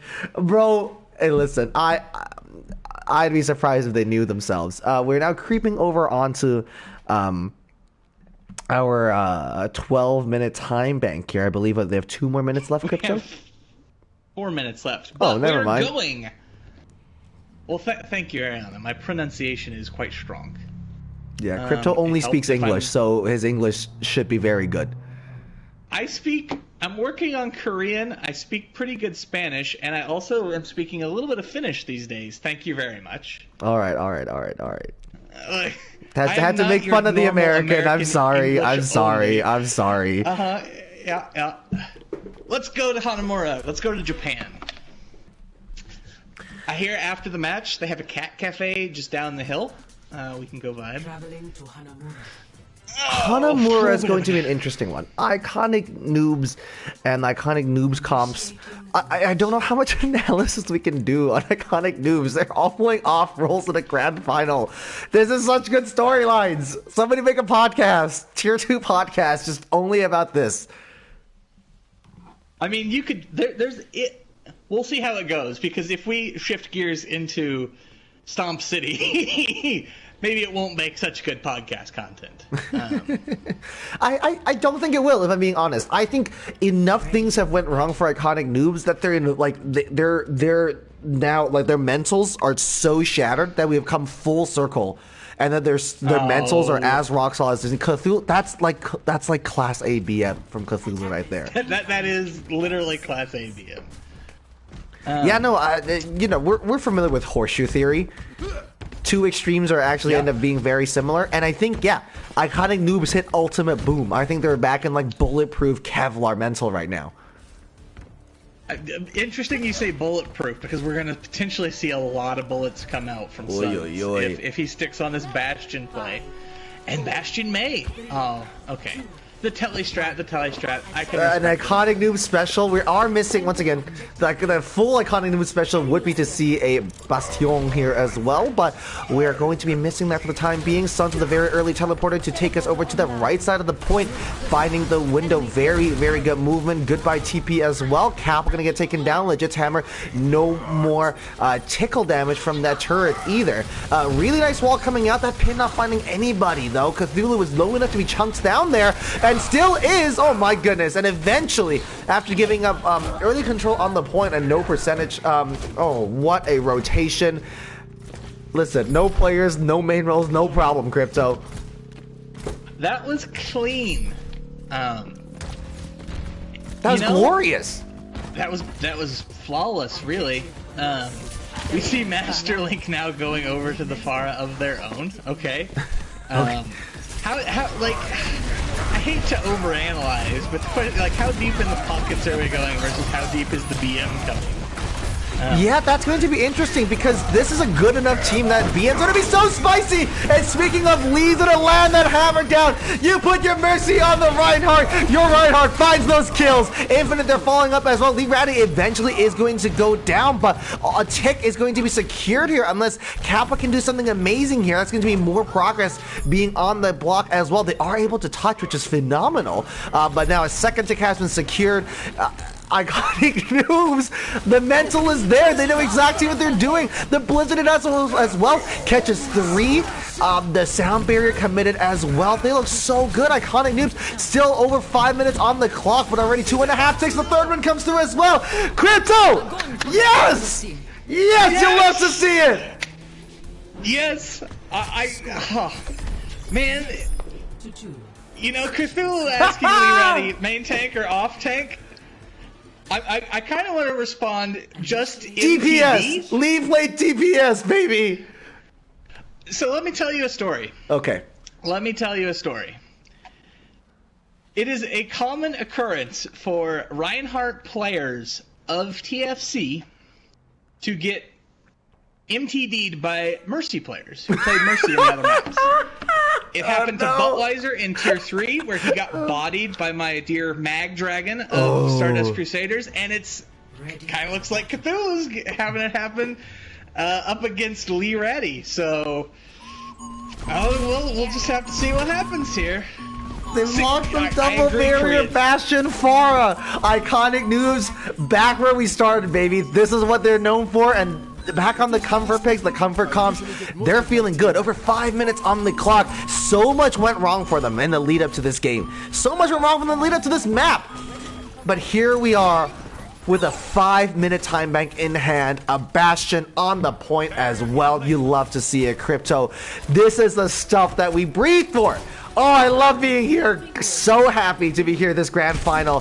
The scoreline is 1-1. Everything to play for still in this first to 4 series. Suns is going to park themselves happily by this rock, laying in as much damage as they could possibly muster here. Kappa's going to be taken out nice and early on as well. Hammer can't even step out of this Robin shop to be able to lay in a teleporter, and they're just going to go back and switch compositions. No, this is a composition that I don't think you're going to break it with Ryan Zarya. Maybe you get the Diva in there to eat up, as I tell everybody, infinite damage eating, very good. Especially against Bastion, who does infinite damage. So, well, if you're looking at Legit's POV right now, they're just walking in and out of spawn over and over again on the Symmetra. They're still trying to figure out how to switch for this. They're struggling a little bit. I mean, you know, it's a look that Iconic Noobs, I don't want to say abandoned, but they kind of gave up on it early in the season. And, I mean, like you said, comfort picks. They know what they're doing. Oh, that's so much damage. That's absolutely brutal. I don't think a pull came up from Ranch either. That was just purely just too much damage coming out. That's glorious. This is Suns here with the Suns. Hey, watch the voice lines, big man. That's just one. It's just a really long voice line because it's Jingle Bells. So we see swaps again. We see Master Link over to the McCree. And again, they still don't have anything great for dealing with Infinite, who's going to come over this wall and barrage and call it. The barrage is going to come out straight into that immortality field, but it is going to be taken down. A triple kill is going to go for Infinite. A very, once again, of such minimal investment for these fight wins. I mean, again, we saw the pull come in from Ranch. Yoink, barrage, fight over, and we're at 2-minute hold now. You know, we've held for over 2 minutes. They haven't, as they say, I believe, touched grass. They have not made it off of the wooden platform even to getting in here. They are having a difficult time with the El Clasico strategy. Now Lee has a Flux online as well. He's going to pull it out, catches 5 members, but doesn't matter because they're all dead by the time they hit the ground. Oh my goodness! 1 fight, 1 ult, 1 fight win. Happy times. Happy times for Iconic Noobs fans. Against all odds, they're putting up a ridiculous show of mental strength and flexibility right now. There was a suggestion that we're biased towards IN in chat, and I don't think it's a bias towards IN, it's a bias towards the story that is being told right now of sheer will and mental resilience.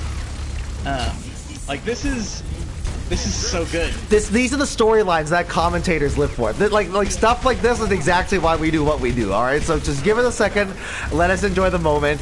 And right now, Hammer's now switched over onto that Sombra to try to just stop these shenanigans from happening, but all Hammer can do is just kind of pressure the point for the time being. And we're preparing to see another Infinite barrage here.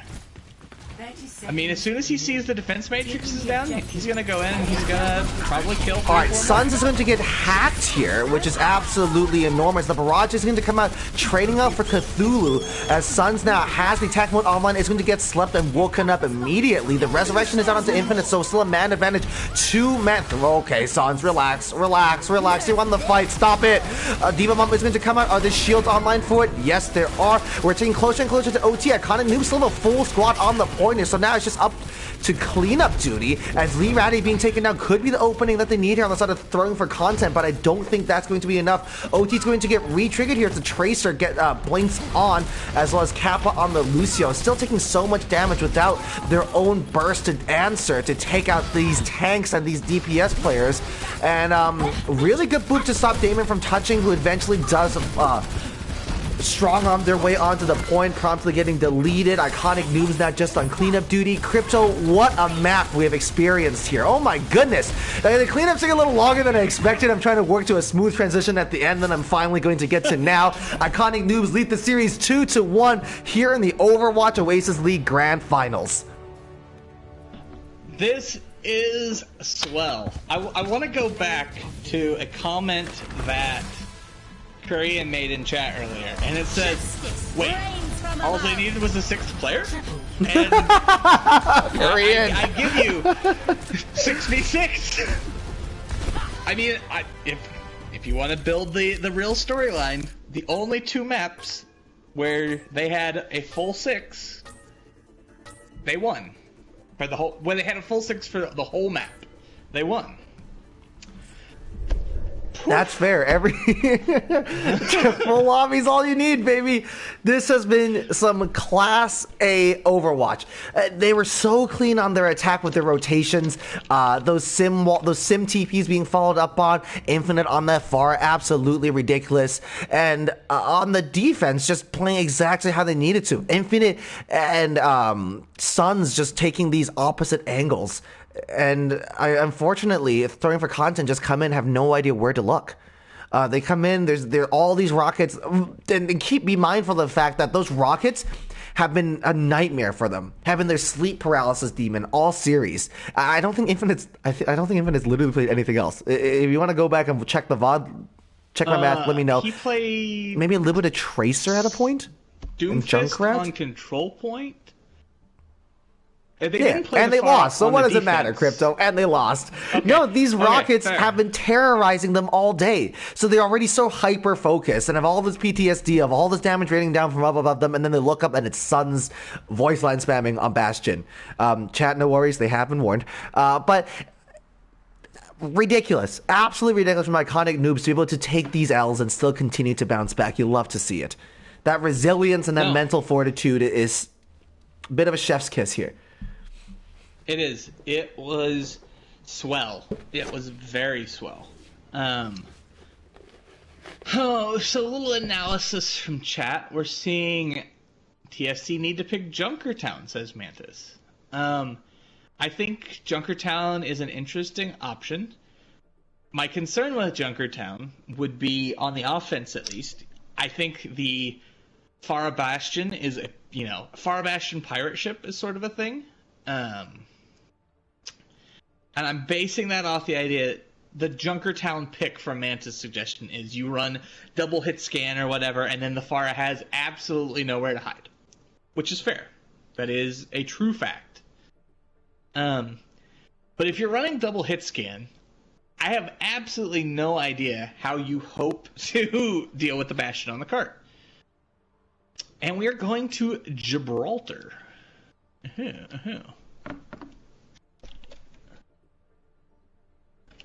At Ranch. I don't know if we're going to get Mexi back, and right now I don't think it's going to matter too much for the time being. Mexi playing some great Overwatch, but listen, if your PlayStation's on fire and Lee's coming in and doing such a good job, maybe just keep your hot hand in.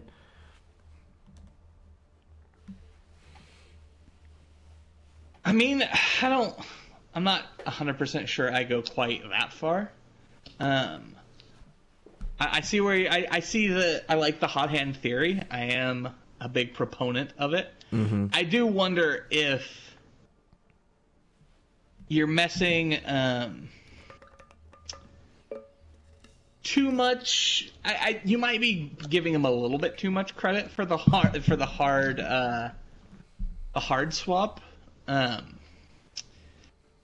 do think they would still be better off, with Mexi Ranch. But I mean, heck, don't need to be that much better off if you can full hold.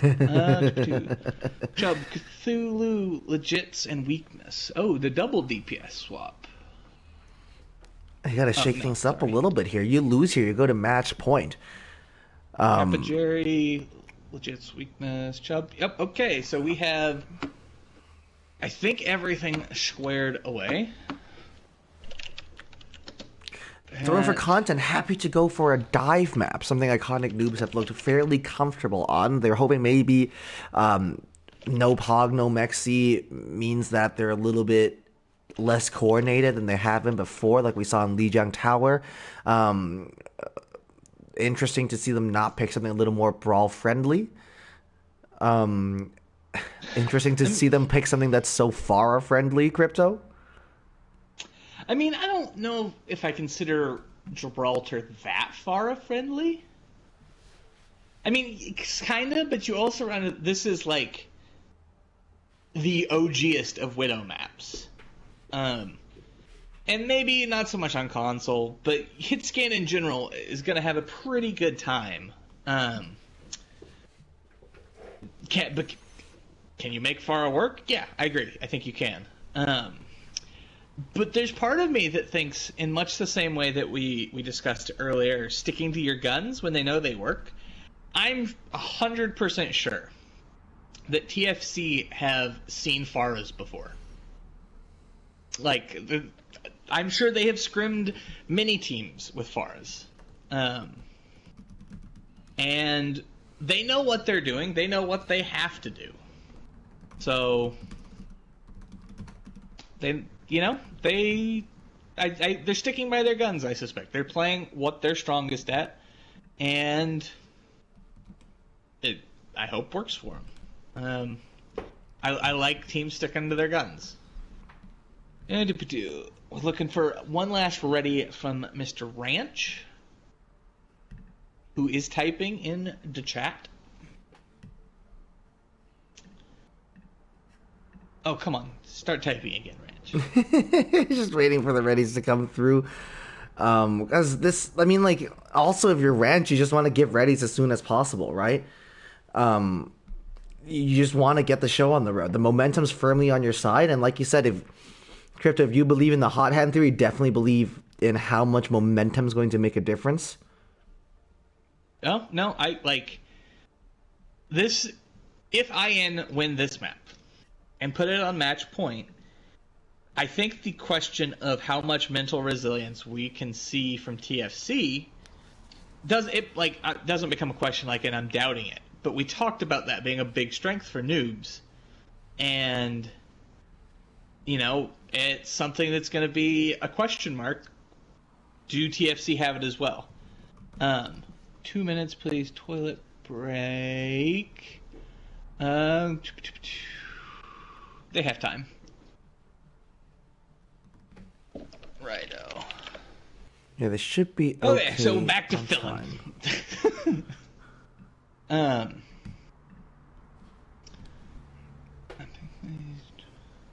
Yep, they have 6 minutes. Just checked. So,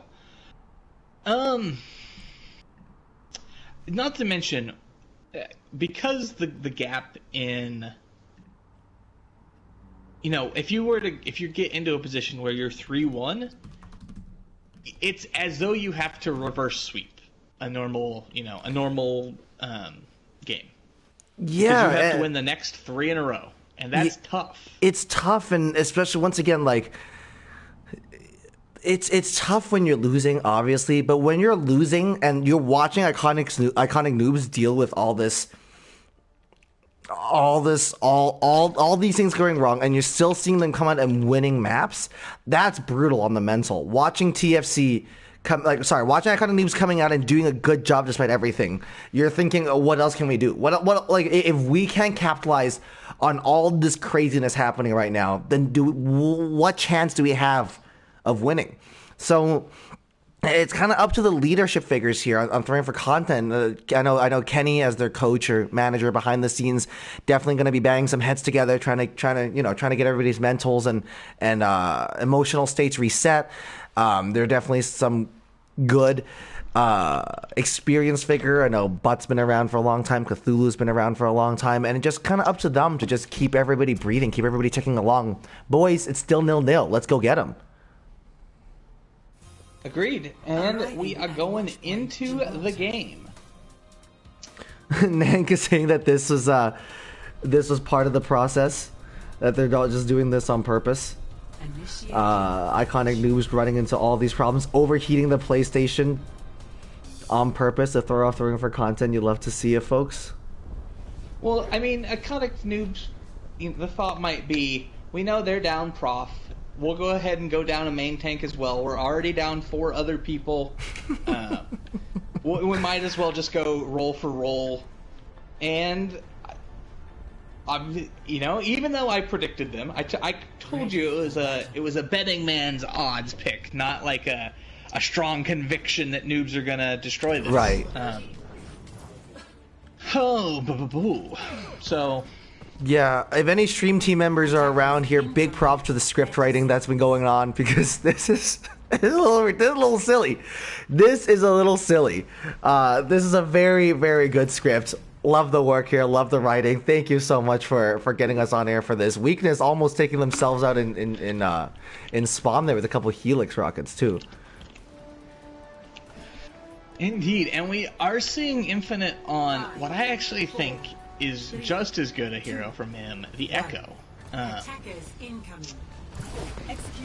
And we're seeing that mirrored from Illweakness, a very traditional kind of double bubble, without the second bubble dive look, coming out from TFC. And then a pretty standard brawl-ish look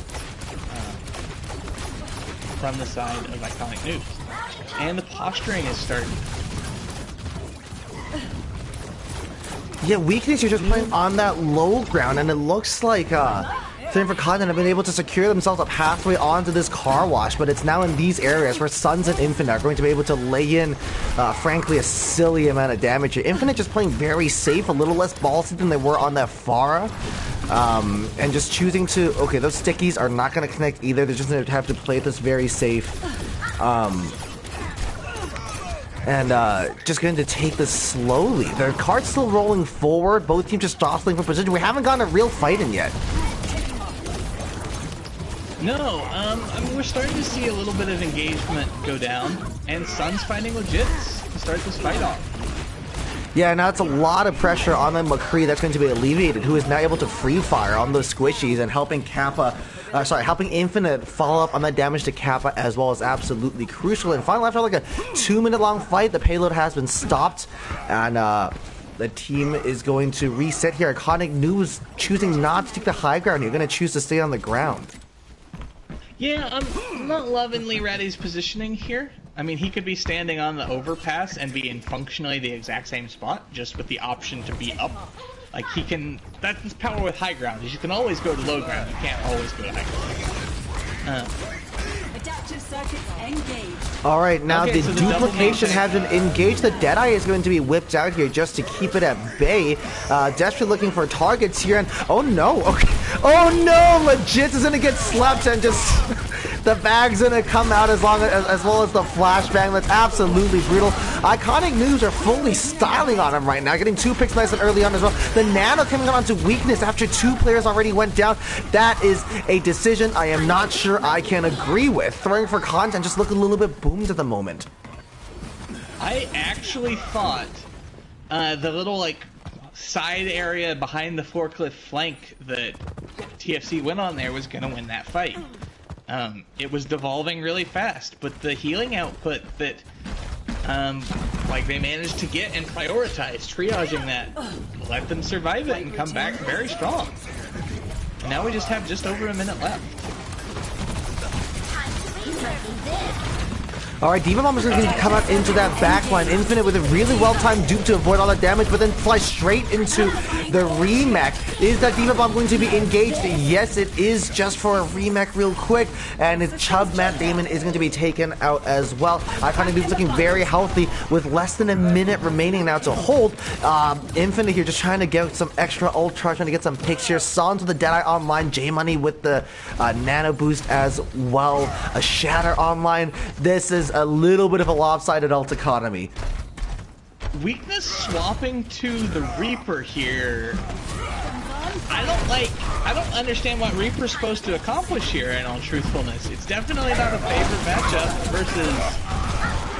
Oh, Leo, no. Lee takes so much damage, shattering straight into his shield as well. The Nano Boost is going to be committed onto Infinite just for that little bit of extra backbone here to keep everybody alive. Less than 10 seconds remaining and throwing for content are dropping like flies. Like you said, not sure what the Reaper has accomplished so far this fight. In this composition, you're shooting into a shield or you're shooting into a matrix. There's no Roadhog or Monkey for you to really take advantage of. Oh no, throwing for content are going to go down here. After we spent the first 2 minutes jockeying for position, and the cart kind of rolled through car wash for free there. But then once we get the high ground, Iconic Noobs, once we get into this like square of a kill box, this where the cart turns left, they were just able to rain down so much damage, Crypto.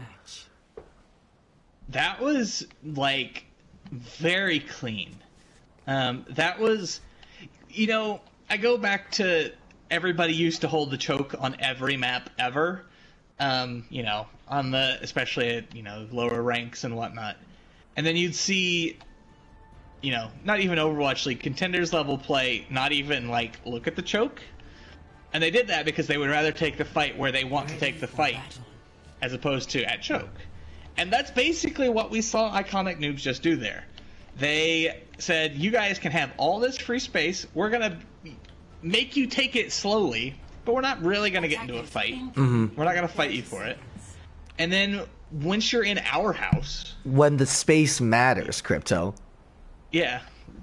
That looked so clean. They were just so good at, like you said, they knew when to give and knew when to take. It reminds me a lot of like Overwatch League Season 1 and 2, New York NYXL. They were just so... take the payload. Yes. The payload's an asset.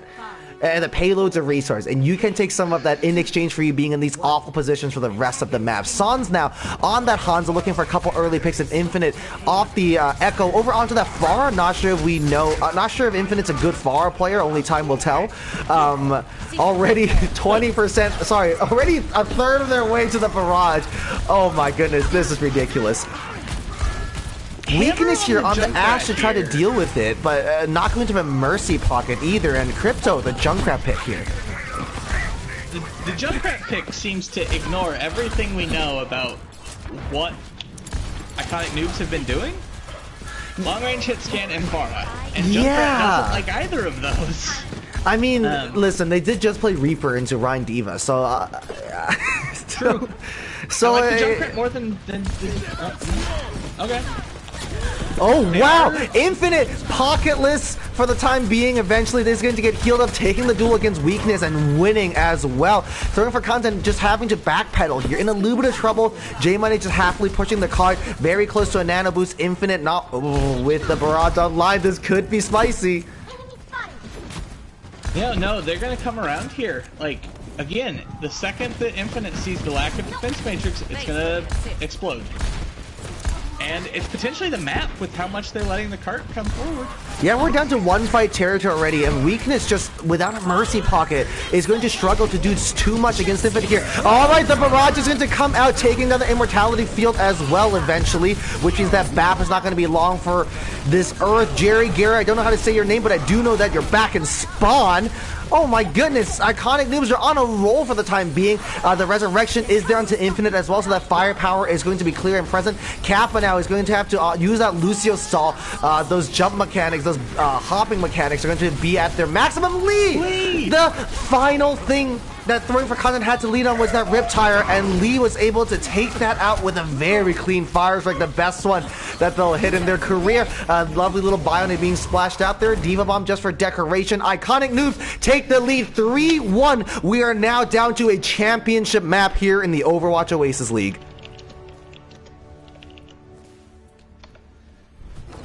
Well, son of a gun. Ooh, the classic LA Valiant. I like the skin color. I don't know if they're the LA Valiant anymore.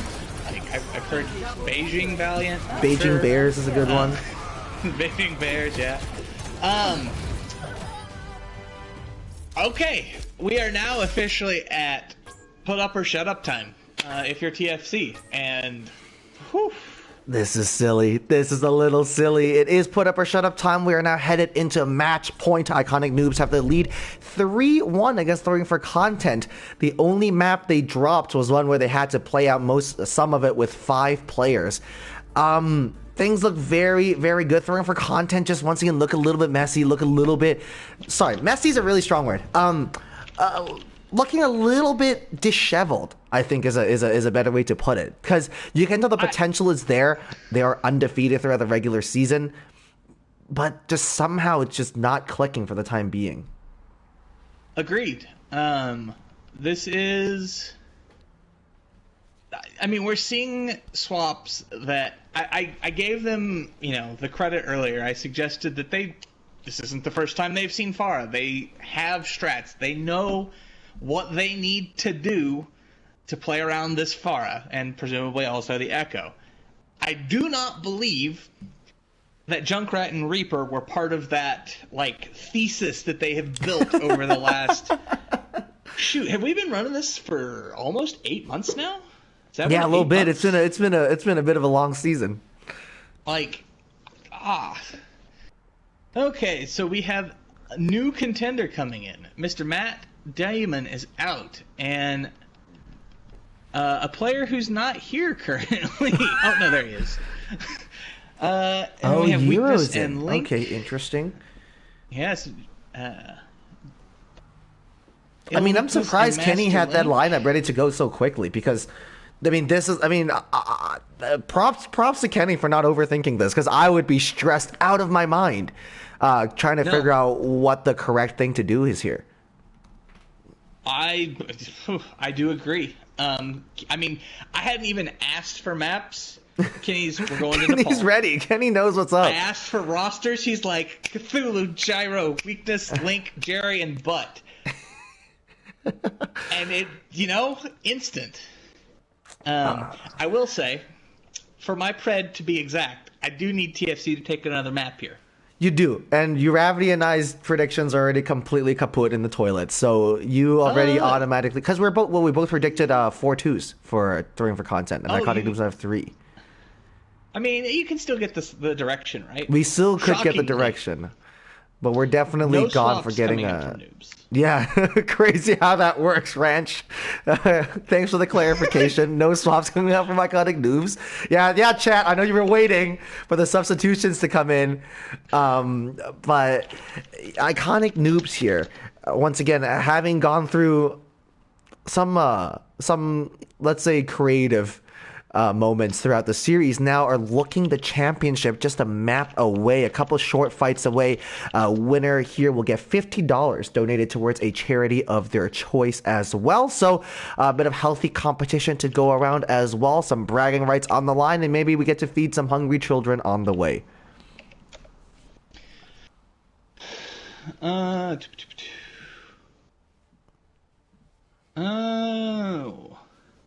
So, going back, looking at chat. Uravity pops in, drops the score ? Command. Perhaps my actual magnum opus as a member of Stream Team.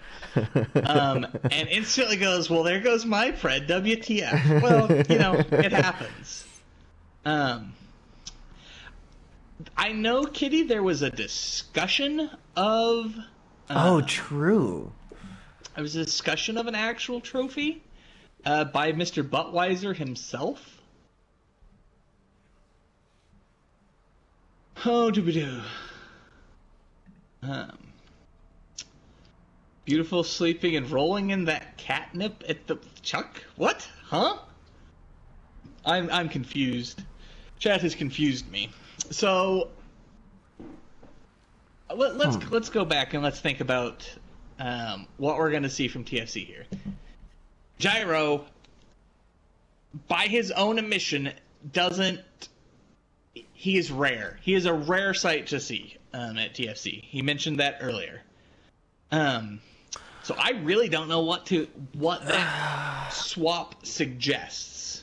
On the flip side, are they? I think sorry, go ahead. I'm just confused. Just thinking out loud. Go ahead. You're fine. I know you're not used to having the opportunity to not talk between rounds. So I don't know what Gyro suggests. My first thought when I see Buttweiser come in is Brigitte. And I think Brigitte coming in, my next thought is Brigana double bubble stuff. My second thought is Brigitte, not a character that interacts in a positive fashion with Pharah. Hey, but the Reaper junk works so well, Well, okay, fair. So again, we go back to Kenny had the instant, here's what we're doing, I already know. Kenny has a plan. This isn't an accident, right? This isn't Kenny. This isn't a type of Kenny definitely for reasons that are unknown to us because we are not in Kenny's brain. Kenny believes that this is the right thing to do. So there has to be something that we're missing, and I'm really excited to find out what it is. No, I really am looking forward to, I have a bunch of respect for Kenny as a manager. I think he runs. The TFC persona, if you will, for Kenny is he does a very nice job herding cats because let's be real, the TFC boys are wild. They're crazy in a good way often, but they're it's a lot to wrangle, and they do an excellent job, and he does an excellent job of it. And so I'm really genuinely excited to see what the brain of Kenny McCormick, supplies us with here. Yeah, because Kenny is from everything I've seen, is very hands-on manager. We see some coaches and managers around the league, maybe a little bit less hands-on than Kenny is, but he definitely has a very deep understanding of these players, of what they play, what make them tick, and what synergy is. So if there's any time for Kenny to pull out that Giga Brain and to put a good lineup forward and to put a good plan forward, it's now. So once again, we're missing something. Something about Gyro is giving Kenny that hope and that belief. So I'm really excited for us to jump in here. We have the readies, so let's go see. Let's go see. I'm a little stressed if I'm being honest. So Iconic Noobs lead the series 3-1 against Throwing for Content. A win here will win them the championship here in the Overwatch Oasis League. 8 months, bye weeks, bans, competitive rulings, and Overwatch talk memes being named, butter talk for like 2 months, 2 of those months. All of that leading up to this, the Tier 2 Grand Final, the highest ranked SR players in our league here to duke it all off. This is as juicy as it gets. We have players dropping out in the middle of a map, PlayStation's on fire, but here we are on match point, $50 on the line, a trophy on the way, but ultimately, Crypto, bragging rights to say that you came out on top after these past 8 months of competition. Indeed, and this is another map, much like Lijiang, actually, Lijiang, where variety is the spice of life. All of these points have very different, general looks. Village was another map that, is traditionally very brawly. You can see Brawl here. You do see weird stuff, kind of like Night Market. Weird stuff comes out on Sanctuary. Yeah, Sanctuary can occasionally be a bit of an odd one. I don't want to tip this in anybody's favor too much already, but Iconic Noobs did land a basketball shot in spawn, and LaCroix's just struggling to get out of spawn here, so Infinite is going to be late to this fight. We do see the big poke comp that has been so successful for them coming through. And we'll see what they can make do with. There's no McCree to kind of check Suns here, which is something you don't Something need that's when completely Elvis is on the unnecessary, Crypto, because once again, what do we know? Absolutely nothing. Suns being taken out nice and early on means that Resurrection is going to be no longer available for Infinite to get into too much trouble, as Lee is going to be taken down as well. The fight is still even, but the capture percentage has now gone over towards Throwing for Content. It's still 5-on-5 for the time being, and it looks like Iconic Noobs are going to decide to continue to try to duke this out just for a little bit. Infinite is not going to exit quietly here. Anything you've noticed from Euro? I mean, we've done okay with the Matrixes eating a lot of cooldowns, but speaking of, that's not going to be on the docket. A double kill coming in here for Infinite. That's a very good trade. Can LaCroix pull the res off? No, they cannot, but Suns have another pick means that Iconic Noobs now have the numbers advantage on point. Buttweiser desperately trying to hold on, is going to be taken out as well, and not for the first time on Control. Iconic Noobs give out an early percentage to ultimately win the fight, and oh no! Gary Jerry here with a little bit of Reddit Lucio that pays off to take the honor of J Money down, as we see chat hit 1,000 comments for the evening. Thanks for stopping by, folks.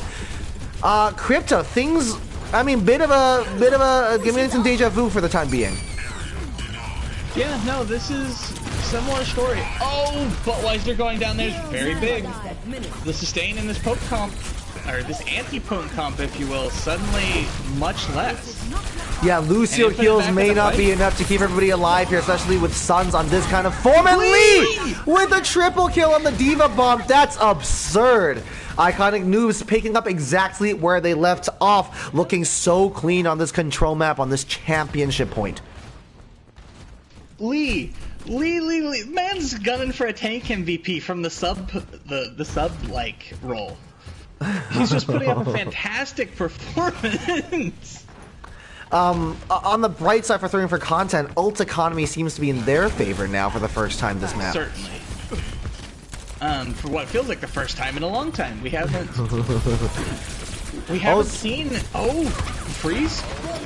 Sun's looking very aggressive here, almost taking out the McCree of Link here. Infinite's going to be the first one down. The point is going to still stick with Iconic Noobs for the time being. Suns is completely unchecked for the time being. Diva Bomb going to, Pulse Bomb straight into that Diva Matrix there. And now finally the Tracer in a little bit of trouble as Throwing for Content very disciplined here. Very grouped up, sticking together, not trying to get in too much trouble, and meaning Suns and Infinite both had to struggle to close the gap there. So now just playing to get the OT timer going, as Ranch is going to get taken down. Lee is out of commission as well. That Diva Bomb back online, make that another triple kill, and we'll have some very happy Iconic Noobs fans in chat.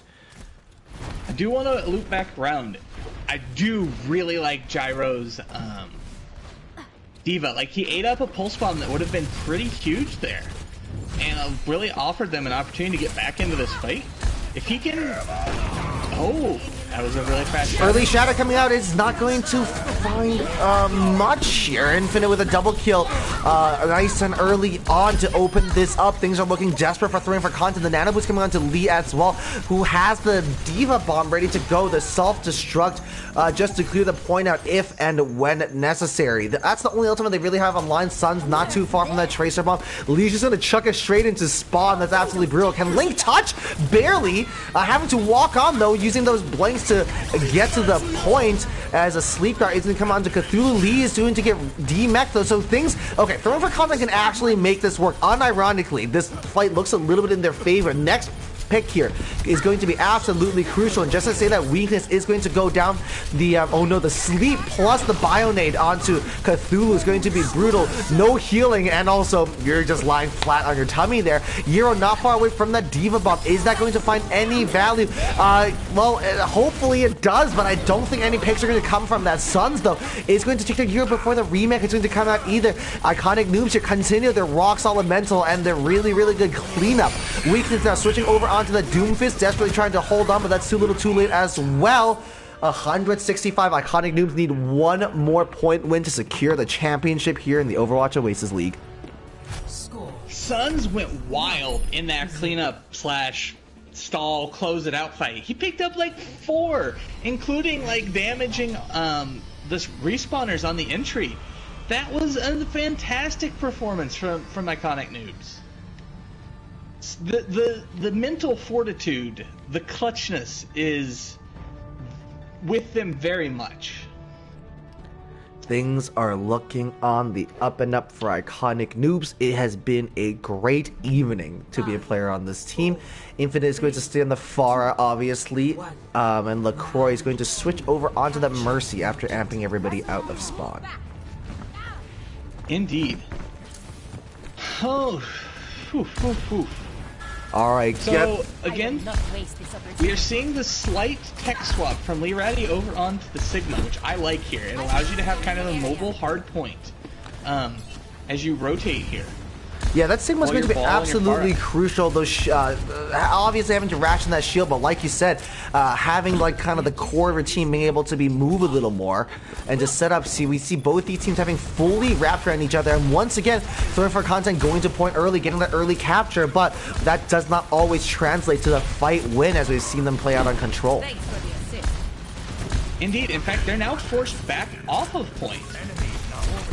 That Infinite damage is just too much to contend with. Infinite living up to their name, of course. 2/3 of their way to a barrage already is so impressive. Blink, to be fair, is doing a lot of work here, desperately trying to keep Infinite out of the skies, but Infinite with that pocket is just too powerful, too elite, but finally, okay, that's the opening that they needed here. Throwing for content after taking out that Infinite carry is now going to get a lot of ult charge online and get a lot of picks out. The Deadeye being committed is interesting, as Suns, I don't think, ended up finding any value out of that. As, ooh, Euro almost gets slept off the map here. That could have been brutal. The Bionade being splashed on as well from J-Money. And the window being forced out from Buttweiser. I don't know if that was necessary. That might have been a little bit of an over-ult, in my very humble plat opinion. I would agree. I think that was most certainly an over-ult. But, you know, you build Ultimate so darn fast as Baptiste that maybe you're all right with it, and we'll see what they can do to control some of this wonkiness. But Alright, Link here with the Deadeye, very well protected by Euro as well, not finding anybody but able to zone off the teamer from doing anything. All right, Nano boost is going to come out. Oh no! Ranch is going to get booped off with the Nano online. That's absolutely brutal. The mines are on point, but I don't think that's going to find anybody. Infinite looking to swoop in with that barrage. Can they find anybody? Not for the time being, having to hide, but now the point looks a little bit wide open. Euro is going to get demeched in that bunker, that cubby as well. Throwing for content, though, has done an extremely good job to trigger this, to get very, very close to overtime. It's definitely very winnable. The ball is very much in their court. Frog beats hamster, says you're an idiot in chat. Well, now we're kind of back into a position. I think the defending here is better for the Pharah than the attack. Absolutely. And we're now seeing also the flip side, the super fast rotation come through, finding Masterlink. Yeah, really good ult being popped here, and that's a very... Once again, iconic noobs are able to win fights for so cheap. They're in the bargain bin, they're in the scratch and dent aisle looking for all the deep discounts. This is a Costco win. One ultimate to basically force a full team wipe. Very tidy. So we're going to see this next fight. I would put money that infinite barrages... And don't forget, Sans has the Deadeye ready as well. I'm taking care of No, true. Sun's just looking very safe on this high ground. It looks like, okay, it looks like they're for content going to drop into the cubby here, which is a little bit of a precarious situation to be in, given Infinite able to just swoop in here, getting the D-Mech and the kill. Suns! Oh my goodness, that's a quadruple kill with the Deadeye. Two very clean ultimates for a very, very clean team wipe. We are down to one fight territory for both these teams. If you want to walk away here, you better clutch it out now. 3, 4 ultimates, close to 5 ultimates online for throwing for content. Things are looking pretty good for them, but crazier things have happened tonight. Yes, TFC should win this fight with the ult economy that they've built. They've isolated Lee. There you go. Yep, very good solo shatter coming on here. Definitely stand with that decision as the Bionade being sponsored to Cthulhu is going to curb the aggression just a little bit. Remember, you still have to touch the point. The resurrection of J-Money could be absolutely enormous. Buttwise are just maybe just dying a little too often here this evening as that Baptiste is such a crucial part of this composition. Ranch is going to get frozen up. Oh, so sorry, nano boosted. And the mines here are going to be pretty brutal. Ranch, really good job booping weakness into them. This is still doable, potentially, if they can trigger the OT a little more, but Lee's just going to get booped away. Throwing for content, just barely managed to hold on here. I'm out of breath. I'm seeing black. That was a lot of talking. Throwing for content, somehow managed to hold on here. They came in here for 5 ults, but they still made us sweat. No, take a breath. Catch a breather. You've got 60 seconds. Okay, so that went very well if you're TFC. Not as clean as maybe you would have liked, but we discussed in the pre-show, this is a team that has their messy moments. But they got it done. They clinched it out. And now we're going to see almost certainly the comfort zone of Ian is gone. What we're going to see here is almost certainly a more brawlish variant. So they're going to take this fight on TFC's home turf. Yeah, like you said, not at all what they're used to. Last time we saw them come out on Brawl, it was a pretty convincing win for throwing for content, but a really good wall coming from Infinite. He can do it on the far, he can do it on the May, baby. Link is going to get cut down so quickly. This is the nightmare start for throwing for content. They're on the comfort pick. Up against this composition that likes to defend, you don't want to lose that first fight. The quick swap from Masterlink onto the Junkrat. I'm a little concerned that the Reinhardt's still in. That seems, well, they don't punish it, so we're going to get another fight very fast here. Excellent wall is going to come out here. Lee's just stuck in the middle of no man's land, and the camera's in stuck between May walls as well. Absolute chaos kicking off on point here. Neither teams have the Reinhardt. Suns is going to go down for the time being as well, so that Symmetra beam is not going to be in play. Throwing for content, getting picks left, right, and center, and finally decide to push their ways onto the point and to flip it back in their favor. They want to be defending here with the Junkrat, with the May. This is exactly what Throwing for Content want to do. So, my concern with how that fight went is that Iconic Noobs should have punished Cthulhu for staying in. Like, he stayed just on the other side of the wall. They lacked a little bit of that killer instinct, but this is going to start up real quick again. Positioning in this fight, and they're going in. All right, Infinite coming in extremely aggressively, and the Shatter. Oh no, Cthulhu's not going to catch anybody out. Both the Shatters are going to come out, and it looks like Iconic Noobs have the upper hand here. Now the Riptide from Master Link could be crucial, but don't run it down main. Oh no, J Money with a little bit of help from Lee Ratty is going to be able to take that out. LaCroix with a double kill on the Lucio. Hello, you're a Widow player. And now Weakness is going to hold on for as long as possible. A bit of a Shatter diff there, but definitely that tire being run down main through all that spam. Even if you weren't aiming for that tire, there's a very good chance that was not going to make it to his final destination. I agree. My only thought with the tire is that if he had tried to route it all the way around the safe way, he might not have gotten it off in time to stop the capture flip. In which case it becomes not even that dangerous. So. All right, really good ice wall here to block the ultimate. Oh no, Infinite is going to get the Blizzard out, but unable to stay alive through it. Ran to the very good defense on taking out Link here. So a lot of the AoE damage, a lot of the spam of the Junkrat is no longer available. J-Money being cut down as well. Throwing for content that flipped the point back in their favor. Iconic Noobs are still getting pegs for the time being, but it looks like it's going to be too little too late. Ranch and Amelia left on point. Amelia's just going to abandon their friend Ranch to die alone here. Infinite punching into insta onto butt. Oh, but like once again, Crypto, I understand it's hard to dodge a Doomfist punch. So that, not some of this scenario specifically, but Butt's been dying a little too early for my liking here, given that you're playing Brawl and you're Baptiste. You have to be the last one dead. Go watch Ziptail play Overwatch. She's always the last one dead on BAP, and that's why her team stay alive through Brawl scenarios. You'd much rather lose your Lucio than your Baptiste there. Absolutely. And the walls are just... I mean, there's no follow-up there. It's just a time battle. Oh, very big shatter coming from Lee Ratty, and an extremely timely sound barrier coming out from Gary Jerry as well. Infinite's going to get frozen up. Weakness! Oh no, Weakness froze Infinite and had to reload, but thankfully the follow-up was there. Last fight, it's OT now. It's just stall territory. Ranch is going to get trapped where they can touch. Can LaCroix touch? Eating so much CC on the side here. The OT has been triggered. There's a Moira coming into his point as well. Can the Moira get a 6k? Unlikely, chat. The Tracer is there as well, getting swung on. Suns desperately trying to do everything they can.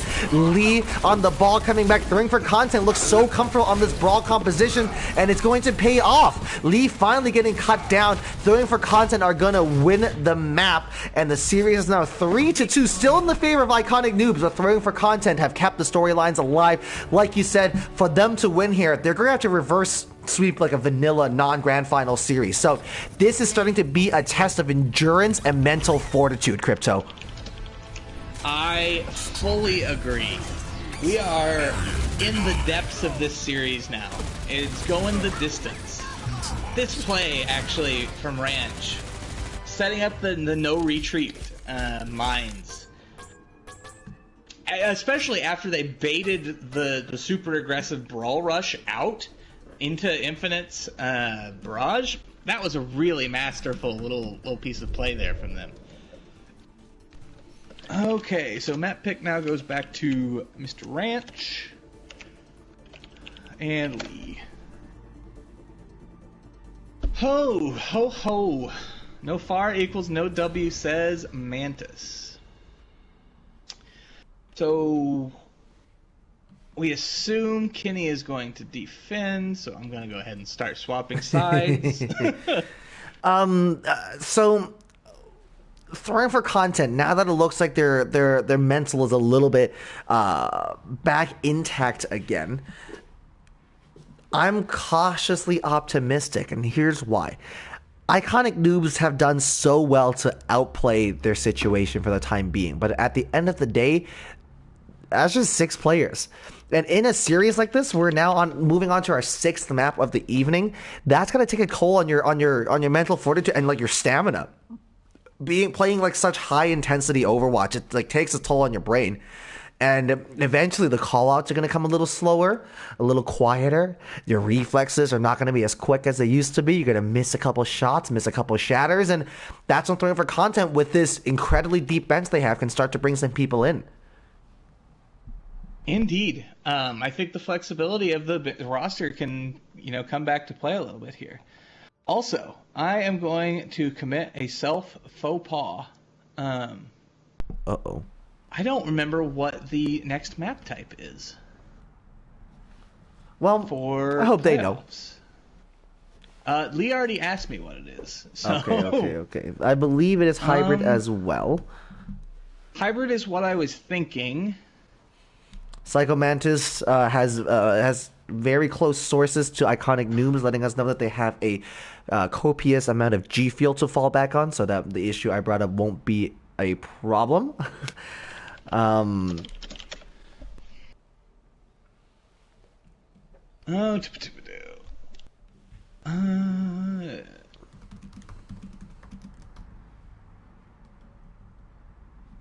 You'll excuse me, chat, for my questionable lobby running skills. It's not something that's in my traditional skill set. Okay, Blizzard World, they say. Interesting. Gosh dang it. I think Kenny's already hitting me with the attack or defend.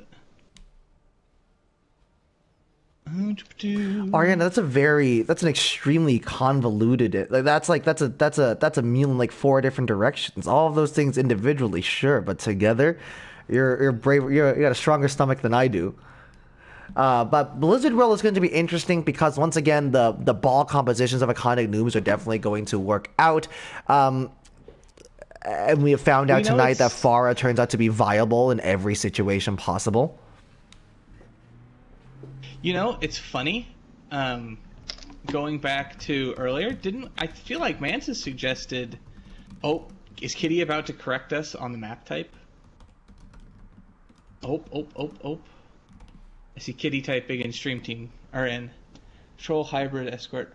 Oh, thank you, Kitty. You are an absolute gem.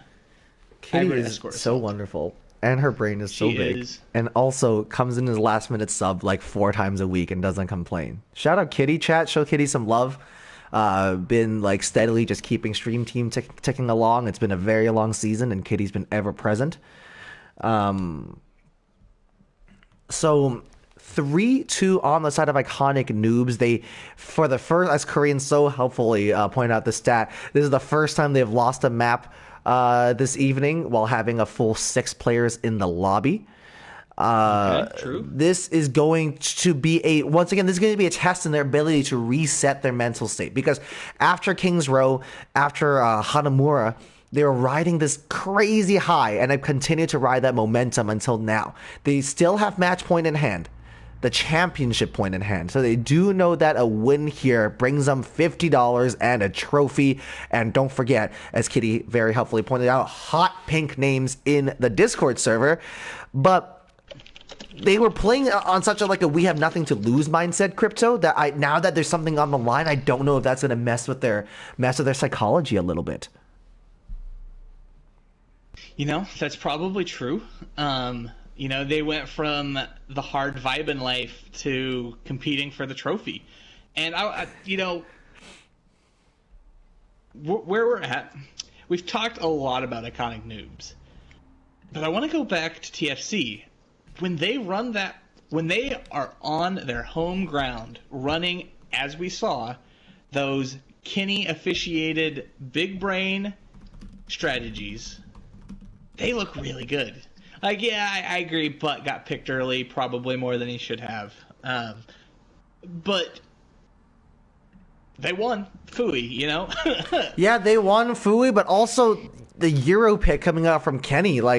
I said before that I wanted to put some faith in Kenny and wanted to believe that he knew exactly the right lineup to put out. And thankfully, I was correct. Kenny put forward a winning matchup here. And hoping that he works the same magic again. I agree. So I need swaps.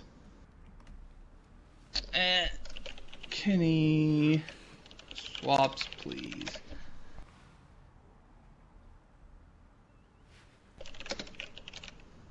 Oh, are we revealing names? And Okay. Eli's accusing us to not revealing our identities. My name is Charles Tang. You can follow me on Instagram at Charles7Tang.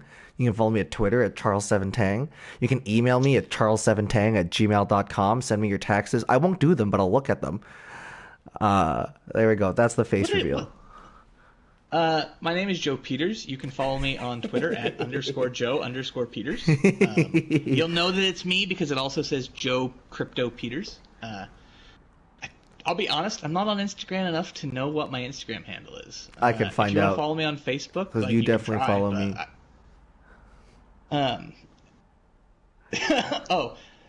So, fun fact, it would appear that Iconic Noobs are mathematically locked into this roster. They don't even have another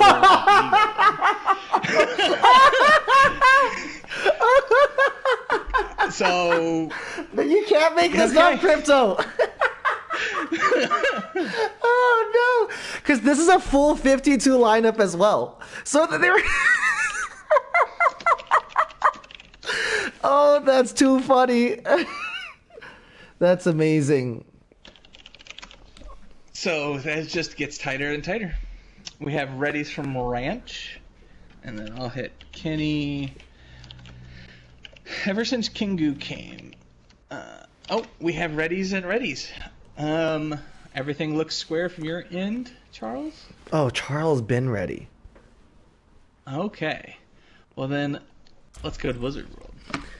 All right, welcome back to the Overwatch Oasis League. It is our second championship map in a row. Iconic Noobs have the lead 3-2 here after some interesting circumstances have played out. Throwing for content, though, picking up a win, a very crucial win on Nepal to swing the momentum back on their side, especially the way that they took Village, Crypto. They look so clean, so composed. I agree. So, this first 30 seconds where the Assemble Your Heroes phase, where we can't even see it, the anticipation, it's like, what are we going to see? What are we going to see? I have a suspicion I know what we're going to see from the defense.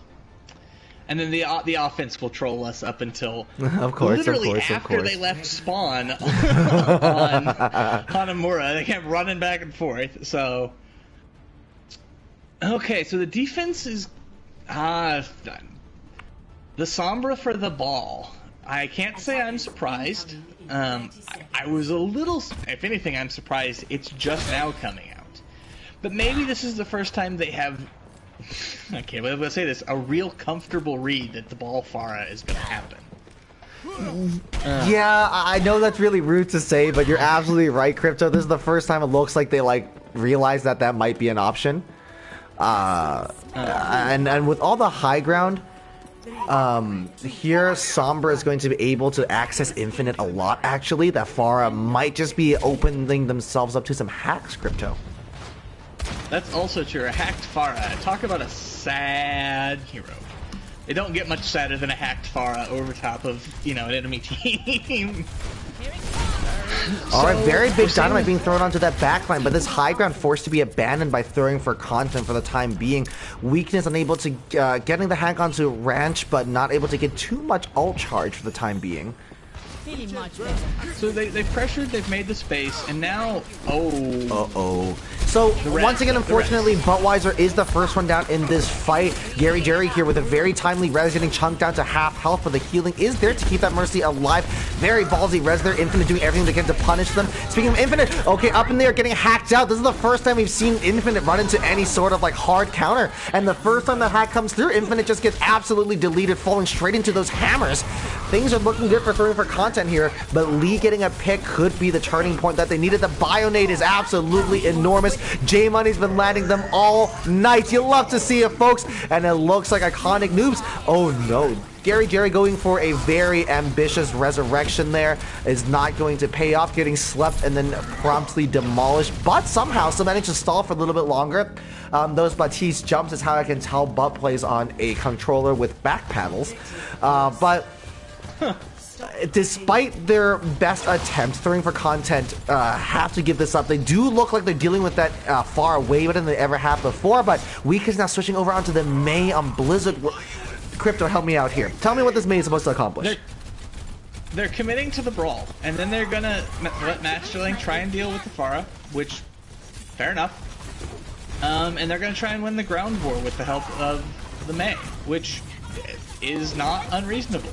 If the brawl can close the gap before the sniper and the Pharah, do a bunch of damage.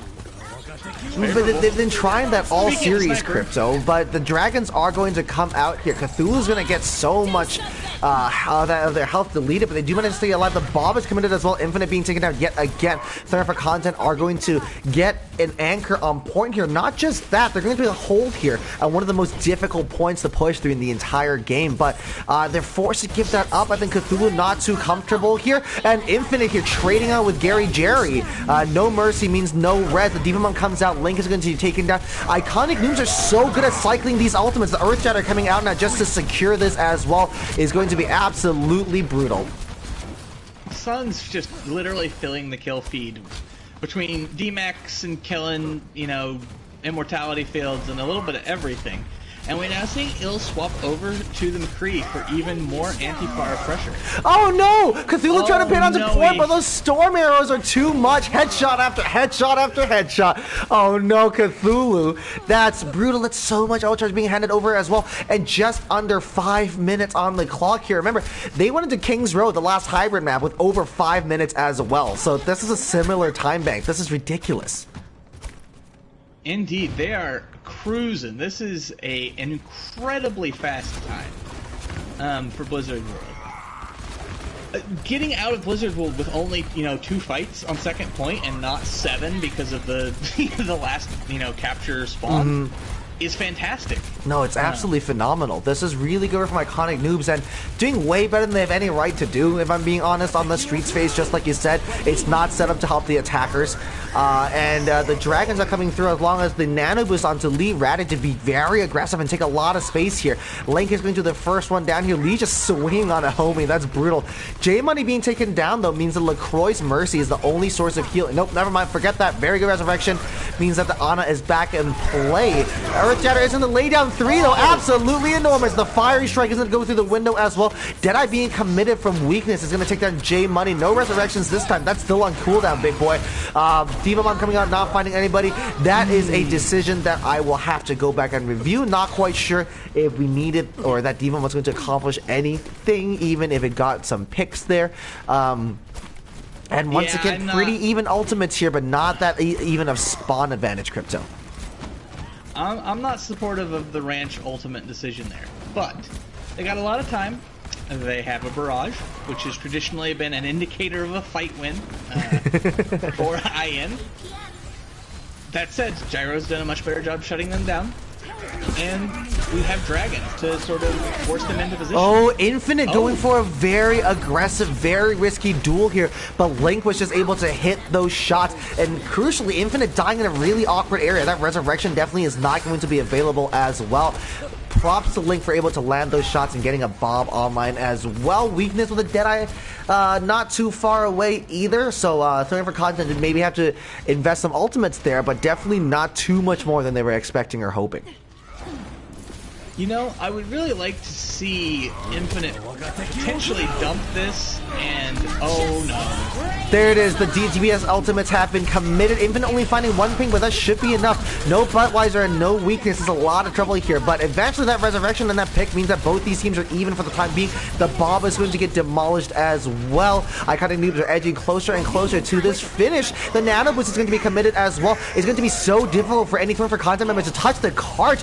The Hammer is going to deny so much space, and unlike Mexi, this Bond camp is not going to get DC'd, but a big shadow of Cthulhu might just have turned this around. Thunder for Content, this is totally winnable. Gyro, can they get that remake? No, they cannot. They were so close as well. 90% to that new mech could have been the game changer, but that's too little too late. What's done is done. Iconic Noobs finished the map with just under 2 minutes remaining. To 3. Switching sides. A actually pretty good defense turned out. You know, you went into that with almost 5, over 5, like 454 maybe, and you bleed 3 minutes off the clock. Pretty good for a Blizzard World C. That's usually a point where you scrape by into an overtime and then you finish it in overtime. So yeah, that's not the easiest to push through. Streets phase is absolutely brutal as well. So hats off for Iconic Noobs. That's going to be a very, very high bar for Thunder for Content to hit here, but they have to complete the map to keep the championship alive.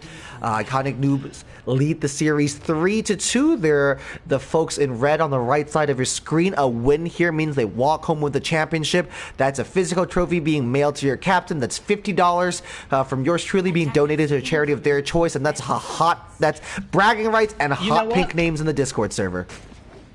I'll match you on it right now, Charles. I will. You'd match love to that see it. Crypto, $100 on the line for a charity of their choice. This is going to be, I mean, it's do or die time, and Ranch is now over on that Orisa. Last time we saw Ranch and Orisa, we saw free grabs coming out every 6 seconds, Crypto. Indeed. We will have to see. No Pharah. You know, will the Mantis prophecy hold? No Pharah, no win. But instead, we're still... Yeah. I mean, Dynamite is kind of like a Pharah rocket, but with only the explosives and not the rocket, and because it doesn't have a detonator, you have to shoot it? I don't know. Close enough, close enough. That's all I got. Yeah. LA Valiant, Ashkin, Infinite is a big Crystal fan, confirmed. Sans over here just taking a different angle on the ground, interestingly enough, for Iconic Noobs. That Hanzo not being able to get too many sightlines online, just trying to melt the shield down, and that spam damage straight into those shields means that we're only halfway to the dragons for the time being. Oh no. We're officially in problem territory. Just a little bit. Iconic Noobs are getting the picks that they need, and I'm sorry to keep coming back to this. Budweiser is dying first in so many fights. I mean, I don't think it's gonna matter. Yeah, things are looking okay for the time being. Rad's desperately trying to strong-arm their way onto the point here, but he's going to get chunked down solo. That window eventually means they are going to be completely deleted here. Oh no, that's not a clean loss either. So picks are going to be available. Link and Weakness are then steaming forward, hoping to get more and more outcharge online here. But thankfully, looks like Iconic Noobs had the numbers here to be able to hold on, and for a clean retreat, Infinite is going to get deleted by Link as well. This is exactly the opening that Throwing for Content needed after a very, very good attack from Iconic Noobs. Throwing for Content are answering back with equally as much strength and power. Absolutely. Sending a message. You bring it to our own ground and we will make you pay for it. Master Link in particular doing a fantastic job keeping Infinite in check on this roll of the hit scan. You know, we've seen Infinite be a massive pain all night, and they're not getting it done. Oh no! Here. Sons of the great Sonic Arrow shot straight between the eyes of Master Link. The resurrection is there, but that's a very crucial ability that neither team has access to now. The Earth Shatter is going to come out. Bob is going to get deleted. The Nano Boost coming out until Lee is going to be so aggressive, and now a counter Bob is going to come out as well. Iconic Noobs ulting just like 5 seconds later, meaning that as the fight goes on, they just have a little bit more resources online. That's a very, very interesting balance to see play out for the time being. But it looks like Throwing for Content are going to make this work, and the Kenny pick is paying off. Euro's getting so much work done on the Diva. He's going a little aggressive, and it's paying off dividends. He actually went through the pylon terrace and found a really early pick onto, I believe it was Infinite, and then came through and punished J-Money for standing in the other doorway. Alright, if we're talking lap times and sector times here, that's a purple sector 2 coming out from Throwing for Content here. They're getting here with 20 seconds on the clock over Iconic Noobs, who got here with at 4:50. They got here at 5:10. Diva Bomb out into the backline to take down LaCroix, as it looks like Ranch going in very aggressively with a Diva Bomb. It's not going to find... Oh no, Butt just didn't have the Immortality Field on cooldown. So both teams even for the time being. Each team missing a support, but no flex support means that the majority of your heals are not going to be available. And with that respawn advantage, it looks like Throwing for Content are just going to take a break here and choose to wait for a full reset before committing Crypto. There's one thing I want to note. I think J-Money not on Baptiste here is probably a mistake. These fights are so messy and sustain-based that the Baptiste is just getting an infinite amount of value, dare I say. Well, J Money is going to that is- use that nano boost on Lee, so value is still going to be found in some way, shape, or form. Crypto, maybe just not in the way we were expecting, as the Bob is going to get deleted so very quickly. Weakness being taken out there is a very, very promising sign for Iconic Noobs, who look to continue this 5-minute hold. The resurrection there coming onto weakness to keep them alive. Oh my goodness, the anti-nade onto Cthulhu has them down solo. I am very stressed at the moment, but Cthulhu getting slept but fully healed up here. Throwing for content, able to clutch this out. We're seeing something we haven't seen for most of the series. In these neutral fights where both teams have equal resources, throwing for content are able to clutch it out to individual ability more than they ever have before, Crypto. I agree, and I'm going to go back to it. I think J Money's playing the wrong hero. They do not actually have equal resources because, you know, one J Money grenade can be healing as much as multiple Ana shots. No, I think that's absolutely fair Sorry, I enough. flipped that. That's not, yeah, no, I think you're right. Maybe not equal resources, as in these chaotic fights, those Bionades aren't really finding their target as much as they'd like. Euro, I'm sure, is doing a great job eating as many cooldowns as possible, denying that Ana space as well. Sun's being taken out, is going to be brutal, as is Lee Ratty. That Nano Boost coming out, but that's not going to be enough. We're so close to finishing this point here.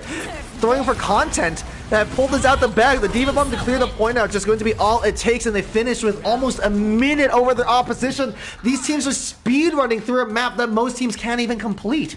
Score 3. I full agree. Sides. I am a little concerned. We are starting to see some of the same hero composition choices that maybe we were scratching our heads at on the side of TFC earlier. I don't understand Sun's legs there. I guess I don't understand Sun's hero pool. I don't know what it consists of. But I just, when you're getting hard run at, the soldier just doesn't do a lot to prevent that. And that's really what TFC are doing. They're not taking a lot of these fights with a ton of nuance. They're kind of face checking them. And it's working out really well. I mean, we're now back to exactly what we saw in the first map of the series and come full circle. Throwing for content are just that little bit better at running it down main. Ready for combat. And that's a very powerful tactic. Doing it, and they're doing it together, and it's paying dividends. Whatever Kenny yelled at them during these team talks between maps is definitely working. Euro being played in is working as well. This Diva play has been absolutely stellar. And throwing for content just look like they look so much cleaner, so much more confident, so much more comfortable, so much more coordinated. So very, very promising signs for the time being. Match link with the San Francisco Shock skin as well, doing their best Violet, Glister, Tayo, Striker, On's impression. As Infinite now going to lock the Pharah. Master Link is going to have a Mercy Pocket of their own as well. This is going to be a fascinating duel to watch play out. Oh, no, it's not. No, it's not. Because Linkage is going to get deleted. Oh, no. Infinite trying so hard, desperately pushing forward to try to punish and deny that resurrection. But that aggression is end up going to... That's going to get them sent back to spawn. That's pretty tough there. Master Link, they're dying on purpose to bait out the positioning of Infinite is what I'm going to choose to go with for this analysis. Well, so I like the idea from Infinite. The big hit scan is down, so you rush. Seconds remaining. The problem is, it's not like you can hit that headshot on command if you're Suns. So everybody, like, he hits the headshot and everybody's like, drops what they're doing and tries to get in there. And sometimes you're just not in the position to do that. Well, and for the first time today as well, we're seeing the double hit scan as well. So Infinite's just going to have to play a lot more careful than they have in this entire series. Alright, Nano Boost is going to be committed here on to Lee. J Money is going to stay on this honor for the time being. Oh, that window coming out from Butt is not the most well-placed one, but Ranch is still going to end up on the wrong side of it. It pays off eventually. The Bob is going to be committed because better safe than sorry, and weakness with the double kill is going to help him for content. Lock this out. 14 minutes remaining here. Iconic Noobs now all of a sudden in a little bit of trouble. Lee with a shatter, little bit of desperation move. Can Buttweiser be cut down here? Yes, they can. Cthulhu's Bionade expires just in time for the healing to come in as well. Can anybody touch? Is OT going to be triggered? And the answer is no. Crypto, what a hold coming up from throwing for content. My goodness. Another fantastic play. One of the things that maybe I'm misremembering and I'm building this story in my head. We did not see a ton of Mercy play on the earlier maps from TFC, if I remember correctly. And one of the big things that's going on here is consistently, even when IN are finding an early pick, you know, whether it's a slightly out of position Buttweiser or a DPS loses the duel, it's always in a resible position, or it seems to always be in a resible position. And I guess it's sort of baiting them in because they're going for these super aggressive plays, thinking, let's capitalize on the 5v6. And the res comes through, and then it's 6v6, and you're out of position, and you're in a bad way. All better. Now, double, triple. Oh, so, you know, we'll have to see. Alrighty then, Do you see J Money iconic on the Baptiste? Noobs. The best thing you can hope for is a draw in which we basically delete the map and we move on. And if they lose here, we go to a map 7 tiebreaker. Crypto, I'm happy to announce our stream just passed the 3-hour mark, so this is living up to all expectations. They have 2.5 minutes to make something work here if they want to hang on to their advantage and that little bit of a safety net. Got you good as new. We are seeing Suns again on the Soldier here, and I mean, And it's I a guess decision that you stand by now, I assume. No, I still don't stand by it. I'm not results oriented, but we'll see him make it work. Well, and also much to your enjoyment, J Money now off the Ana on the Baptiste now. Yes, I think that will make a potentially pretty significant difference here. Making the rotation, countering the rotation. Okay. Let's see The how this fight rotation breaks down. coming out onto this right flank here. The Immortality field used in the open as well is going to take a lot of damage, but nobody's going to look at the lab, so I guess it's going to be completely fine. Saws another pick onto Cthulhu. That consistent trickle damage of the Soldier is just really good for the shield break, and somehow Suns is making it work. Listen, Crypto, theoretically, I do agree with you. I am also a little confused on the Soldier, but the results are showing us that we're wrong. Yeah, no, like, in terms of results, it's working. I'm not a believer of if it's, you know, stupid but it works, it's not stupid. That's fair, that's fair. But they're making it work. Like, they are performing, they are getting out of it exactly what they need. They forced weakness to swap onto the Junkrat, which Junkrat into double hit scan isn't something that I subscribe to, but hey, I don't subscribe to the Soldier either, so... The Suns here just in a very safe position in that back line, and the way that they're shooting here is just able to force Masterlink away from the most ideal scenario, but now throwing for content are getting the picks. They're in a little bit of trouble. Suns is going to get deleted. The bomb being chucked in as well for good measure, and that is going to end up for a win for throwing for content. It is 3-3 here. We're going to a tiebreaker map 7. Like it or not, no more ties on the board. We will crown a champion in the next 20 minutes or so, Crypto. Indeed. So I don't want to be that guy, but I have a question. I heard Infinite pop the Deadeye and then instantly die, which suggests to me that he put himself in a bit of a cocky flank position. Also, I want to know, Buttweiser, 41% of team healing done on the Baptiste. Good hero. Excellent hero.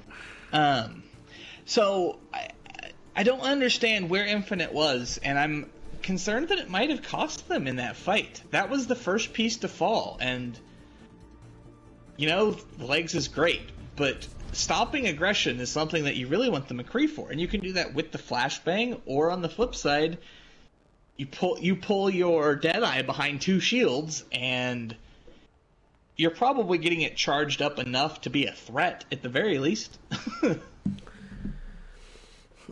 Small pack saying Link is finally waking up, and that's fair. We know the damage Link can do on those hit scan heroes, and Link finally kind of coming onto their own. We're headed into map 7 now, so Link picking the perfect time to wake up here, and Kenny's gonna have another bit of a headache on his hands, trying to figure out the right composition and the right lineups to make this work. Indeed, indeed.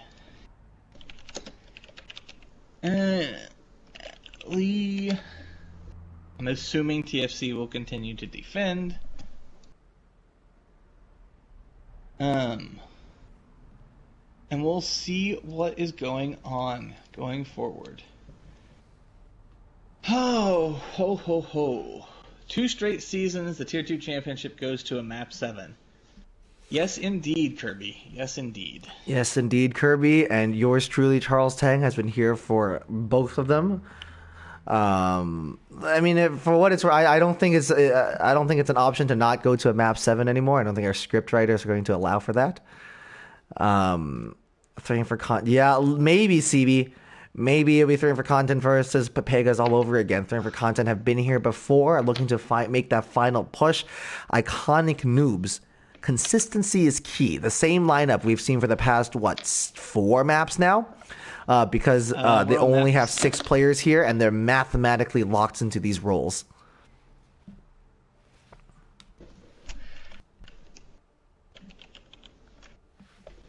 Oh, a little pre-map 7, compliment from Lee Ratty. I want to shout out. Whatever the outcome today, you guys have been awesome to be our final duel. They're saying Oasis. Alrighty then. I will say that does not mesh with what Kitty said. I think Kitty suggested Escort. Map 7 is definitely going to be... I would have thought it was Control as well, because trying to force the minimum amount of tiebreakers possible. Mm-hmm. We'll just double check real quick. Give us a second, chat. Uravity is asking in mod chat. Okay, thanks, folks. Appreciate it. For us, because he could not find it in the doc. Tiebreaker is Control. Got it. Roger that. Thank you, Kitty. Oh, almost left the game. Forgot to turn off Blizzard World. Can you tell my mental's breaking, Charles? Hey, 3 hours and 7 minutes, including the pre-show. I'm happy to be here. Don't forget, we'll have to do interviews and MVPs after crypto, so keep it snappy, keep it strong, I believe.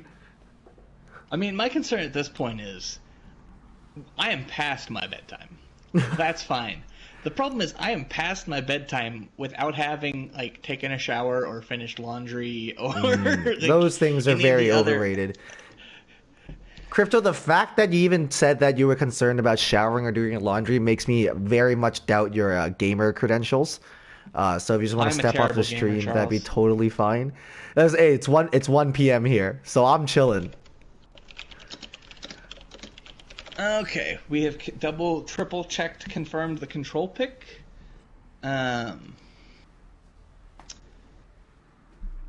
Okay, so we'll get swaps. I'm not even gonna ask Ranch, because now that I know that it's mathematically locked. Yes, Ariana, I am. It's okay. I will ask Ranch. Figment. Okay, you can ask Ranch for swaps. Kenny says no swaps. Oh, we got wow. No swaps for Infinite. Alrighty. So a little pre-map banter. This is a pretty good far map. Yes, Charles is a memer. Aiden, I'm on leader number 3. I've been bulling through these waters. We good. I have not had the opportunity to go refill mine, so I am only, let me look there, 2 liters in at this point. I got my Chinese herbal syrup next to me as well. Every time that you open your mouth, Crypto, just a little bit of syrup to coat the throat. We good. Thank you, chat, for looking out for us. Gatorade would be awful, actually, because sugar is really bad for your vocal cords. You don't want to be drinking any loose leaf teas as well, or coffee, because tiny little bits of coffee grounds or tea leaves will end up just hanging out in your throat, and that just absorbs any water that comes in. So just straight water, maybe lemon and honey if that's a personal preference. I don't like it either. You want to avoid sugars, avoid salts, avoid anything that dries you out during a broadcast. I rock some bang energy. You love to see it. Yeah, no, Chad, I did my vocal warm-ups. You're okay. If I'm feeling a little tense between maps while Crypto was talking, I'll mute myself real quick, do some runs, do some lip trills, come back ready to go. But here we are on a map 7. This is when we need to bring the noise and bring the heat, Crypto. I'm curious, Charles. Do you do your vocal warm-ups in the PlayStation mic check, slash mic volume test? Because that's where I do mine. Oh, I should. And I hate well, what do you like? Does it play it back? I haven't used it before. Yes, it basically forces mic monitoring on, so you hear yourself. You can get the volume right. Oh, I mean, I have a mic that does it for me. Like my headset's plugged into my mic actually. Oh. Yeah, so I always hear even like when I'm like playing Overwatch, I hear myself being played back. I can't do mic monitoring. It drives me batty. Really, I like it a lot. It really helps for me. No, my understanding is most people are either like incredibly perturbed by the idea that they can't hear themselves or that they can hear themselves. It's like a guaranteed we must have it or I do not want it at all costs kind of a thing. But we do have the readies, so let's go practice medicine. Because that is what Oasis is. It is creepy science town. It is a bit of a creepy science town. Wherever Moira's comfortable, I don't want to be. Well, yeah, no, like, seriously, this is like it's a bit of a ethics doesn't get in the way of the progress of science location. That's why Junkrat mentions Jameson Fox, Minister of Engineering, because he would fit in perfectly here. He absolutely would. Australians, am I right? Could you imagine being from Australia and living in Australia? Yes, I could, but no. But no, okay, cool. Yeah, couldn't be me. Definitely not me living in Australia. So I'm okay. Alrighty. No Symmetra on either side. I'm surprised we're not going to see spawn tellies from Sim. B, I'm legitimately, I consider this to be actually quite a good Pharah point. But we'll see what happens. Have they walked out of spawn yet? We can't decide quite yet. But the Ranch versus Euro matchup here is going to be fascinating because the D.Va is basically useless against the Zarya. But same can't be said towards like Infinite and Sans and J-Money and all the projectiles that you're going to be able to eat there. D.Va also gets frozen very comfortably by Mei.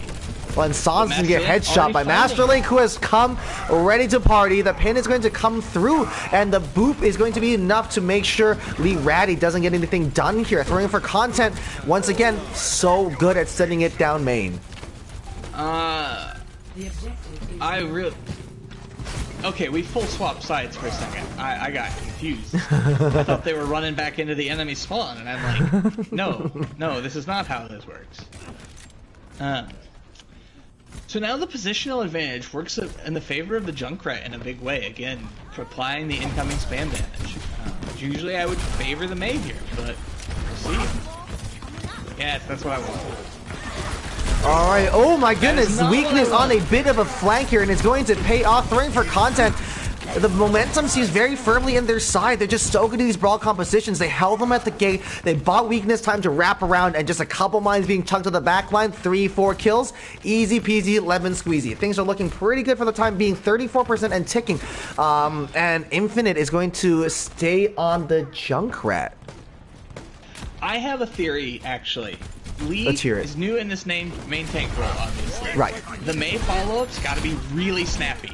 Yes. And maybe they're making a bit of a, okay, Lee's not our normal guy here. We don't have the follow-up speed we need to make this work.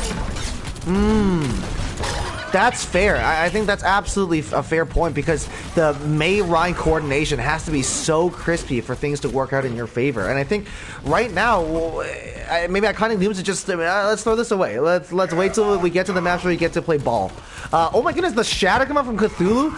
Somehow threading the needle. I'm not quite sure how anybody wasn't caught in that. Masterlink finding an early pick, but is going to get traded out as well. This could be the opening that Iconic Noobs are looking for here, as Euro is going to take down Infinite in the backline as well. But they don't look comfortable on the brawl here, Crypto. I don't know what to say. This has just been a recurring theme and pattern all evening. They don't, and they're taking fights incredibly split. Like we saw just there. Oh, well, okay, I guess at this point.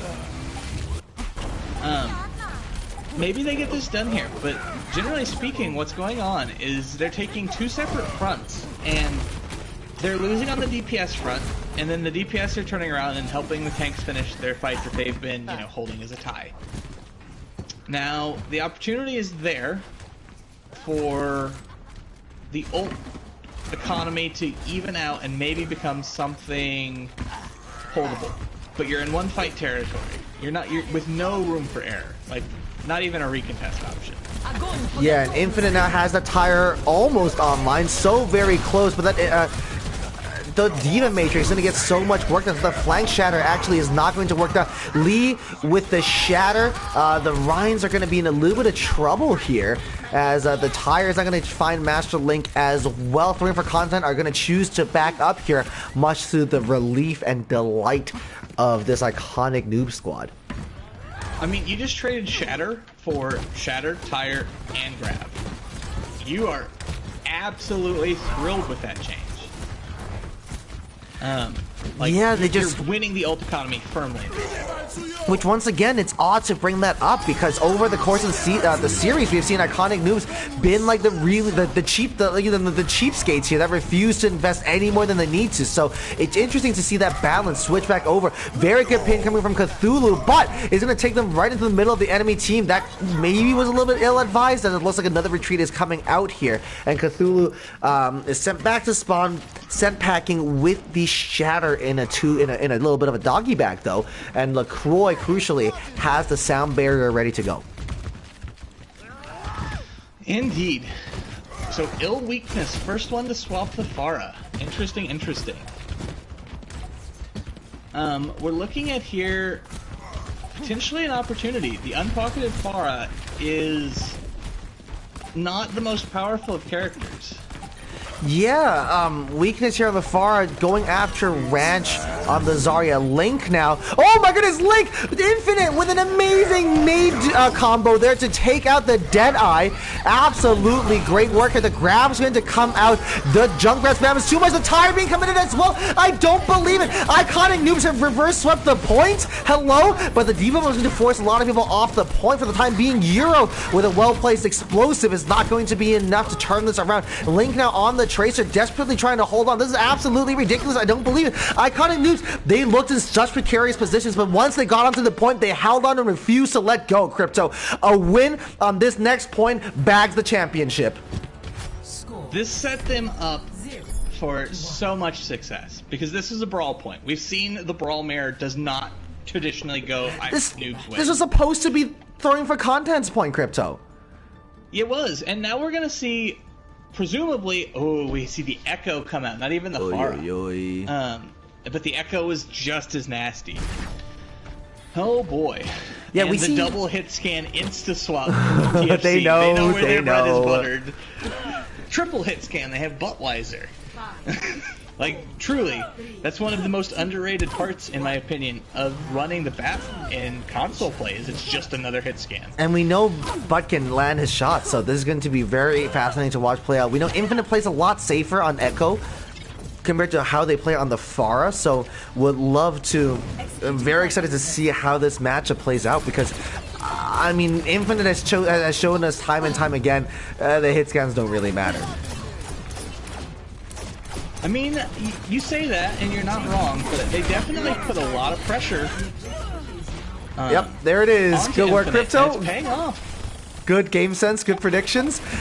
Big anti-nade is going to be splashed out, and like you said, Infinite being punished here means a lot of the burst damage is not going to be there. We just have Suns kind of tickling them on these flanks, but that healing, I mean, Tracer damage is relatively easily mitigated by a Mercy beam or a quick burst from your Baptiste. So weakness here just left to Free Fire, and once again, kind of going against what we knew about these teams going in. Now that we're on this more divey point, the Ball D.Va's not working out. My concern here is you have to have the Mercy to rotate around your Ana. Oh. Okay. Oh. Okay. Okay.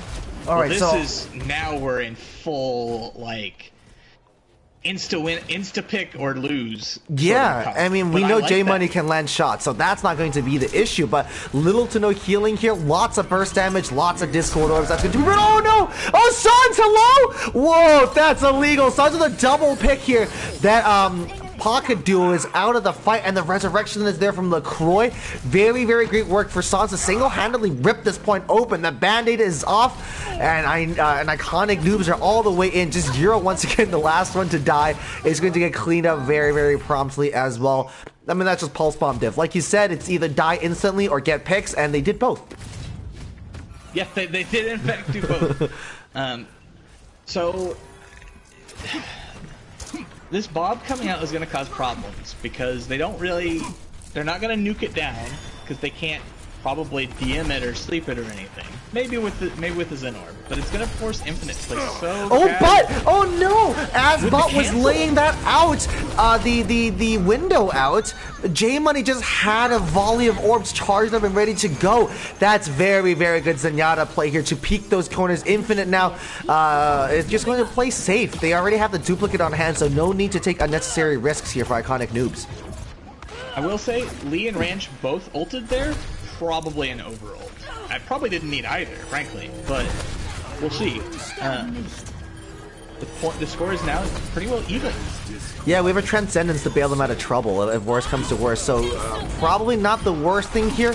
The Discord is going to end up on the Bob like we predicted, as the Resurrection now comes out onto Cthulhu, who has a Shatter ready to go as well. Getting chunked down so very low. The Transcendence will be committed by J Money as well. You're with the Diva Bomb online. Are you going to choose to use it? No, you're not. But the Shatter is going to come out. Cthulhu is going to get healed up here.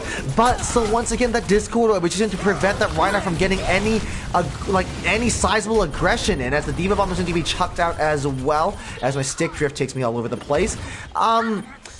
Bit of a messy fight for the time being. Iconic Noobs are going to continue to hold on to this. Jamin with another pick onto Cthulhu. Now no shield have to shoot past means that Zenyatta kind of has free reign there. Well, great headshot onto that Tracer, but eventually going to get caught out by the Deadeye as well. Iconic Noobs have the numbers on point. It's going to be full stall territory coming out for throwing for content. I don't know if anybody can touch. Maybe the Ball of Cthulhu can just barely manage to tag on, and yes, they can. Adaptive shields are engaged, but they're going to get chunked down solo. So much burst damage from this Iconic Noobs composition. Gary Jerry here desperately juggling on point as well. Getting that jump trigger ready to go. Euro's back again. Going to get demexed, promptly deleted. Buttweiser headed straight into those mines. It's going to be brutal as well. It's just cleanup duty here once again for me to commentate, and Iconic Noobs playing the dive that they need to, exactly what we expected of them here, Crypto. No, this looks... You know, I was a little concerned when they lost the first fight, but son of a gun if we didn't get the Iconic Noobs season Iconic victory. Noobs are your tier 2 champions. They lock out that first point when they're not supposed to, but they come and they play this burst composition that they're good at. They lose the first fight. I got a little confused, but they come back and they look so strong. After the most unlikely of circumstances, after the most topsy-turvy of series, Iconic Noobs are now your tier 2 champions. They walk away with the final $100 in prize pool money, bragging rights up and down the server, as well as pink names, probably the most important of them all. Crypto, what a series we had the pleasure of commentating.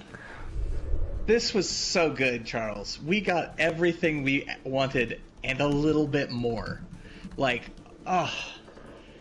that was, I'm going to quote you, and Jibba, I'm sorry. That was indeed so goddamn fun. That was amazing. Like, we're back up over 100 viewers. We dropped out to about 80 for a bit, I think during one of the longer pauses.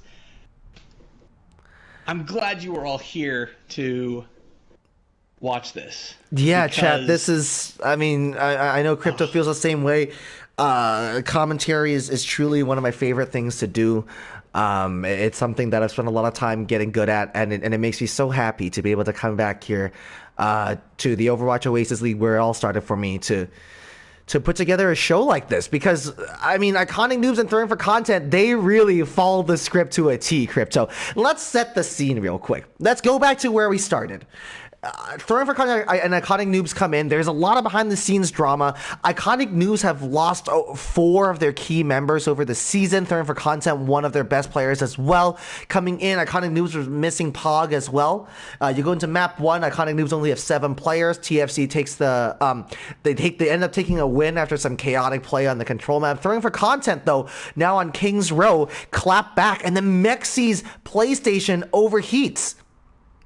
So they end up losing a map because they were playing a man down. They end up having to sub in Sans. Everybody's playing off roles. Remember, chat, this lineup you're looking at, these players on these roles, it is the only mathematically possible lineup that they were allowed to run. Any switch anywhere, they would have been over SR limit and had to play with 5 or forfeit the map. So they come in with this ridiculous miracle pick. And then they run a Bastion Pharah defense on Hanamura, and all of a sudden the momentum's so firmly in their side, they go 3-1 up. Throwing for content though, Kenny pulls this craziness out where God knows where, and puts Euro in, who once again, like you said, Crypto, self-admittedly isn't a really active member of this roster, but Kenny believes. Kenny put together a winning roster. They come back, bring it up to 3-3, and Iconic Noobs, in the most unlikeliest of fashions, have locked this down for themselves. They're your tier 2 champions. What an evening of Overwatch here. This is a 3.5-hour broadcast. We still have some to go. Stick around. We're going to talk about some MVPs. We're going to talk about some big plays throughout the series, throughout the season. We got to have your interviews as well, and hopefully we'll find out where this $100 of charity money is going to head towards. Just gonna see if we got interviews from either team. I hope we do. I really hope. I really, really hope we do. And in the meantime, also I need to get MVP noms. Please. Kenny's down for an interview. All right.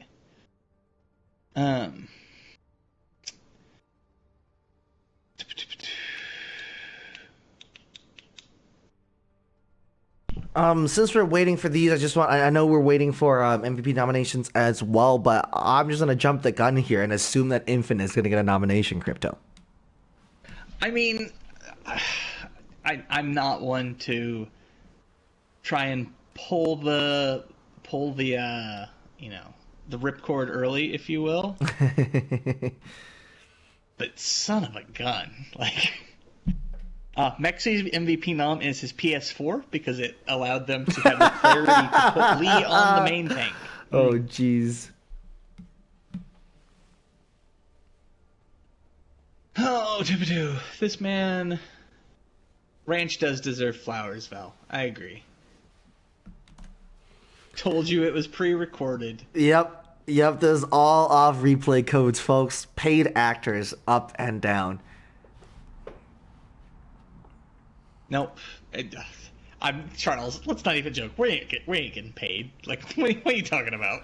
Yeah. Not in this league. I'm not. For the joke. I've made some esports paychecks, but not from the Overwatch Oasis League, unfortunately. Ho. So, I mean, part of me wishes we could get Uravity and Kirby, Uravity or Kirby, either one who watched this, to come in and, break this down with it, because I'm sure there's things that we both missed. Absolutely. In our heyday that... Send Uravity an invite. Pre-show, post-show guest. He said he was leaving, but I will send him an invite. Social. He's not even online. Oh, well, he is. I'm gonna invite him anyways. There you go. Maybe he shows up. I doubt it, but Lee Ratty, best main tank tier 2, says Buttweiser. That's high praise. Thank you, Ariana. Thank you, Ariana. Appreciate Glad you. to have entertained you. As we're waiting here, chat, I will plug this because, listen, I work for Exposure because this league doesn't pay me and some others do. Shoot me a follow if you like this commentary work on Twitter. I'm at Charles7Tang. My show reel is my pinned message. So if you guys have any events, you guys have anything you're putting on, please let me know. I'm up to work. I'm up to do a good job, as you can see. I'm up to work up to your production level. I've worked with some pretty baller and pretty big productions that I've really enjoyed. So yeah, show me some love. I'm gonna really appreciate it. Sorry to be that guy plugging myself at the end of every broadcast, but I'm trying to make a bit of a career out of this. So any help's appreciated. No, absolutely. You are fantastic at this, Charles, and I am honored to have finally gotten to sit down and do this beside you. It's been a long time coming. Basically, in fact, I think we were going to do like a game in maybe week 1 or 2 of this season, and we never got it lined up.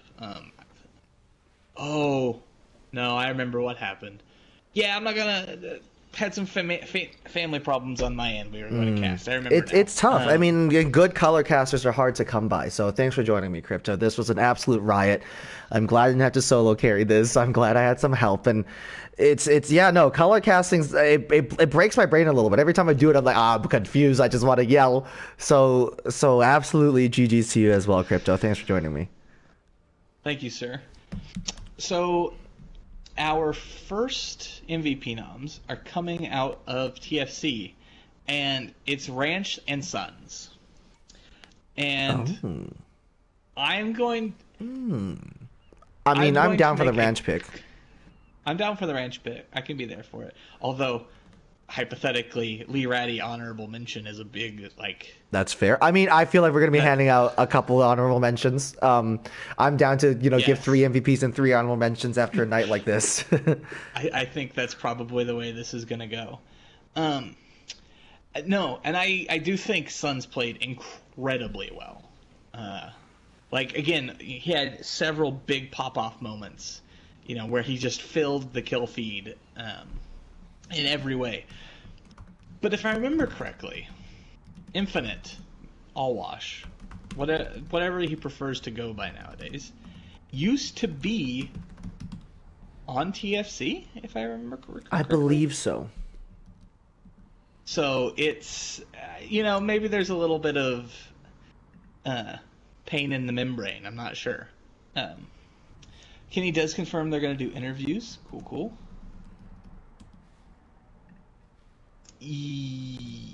Yes, she can watch stream.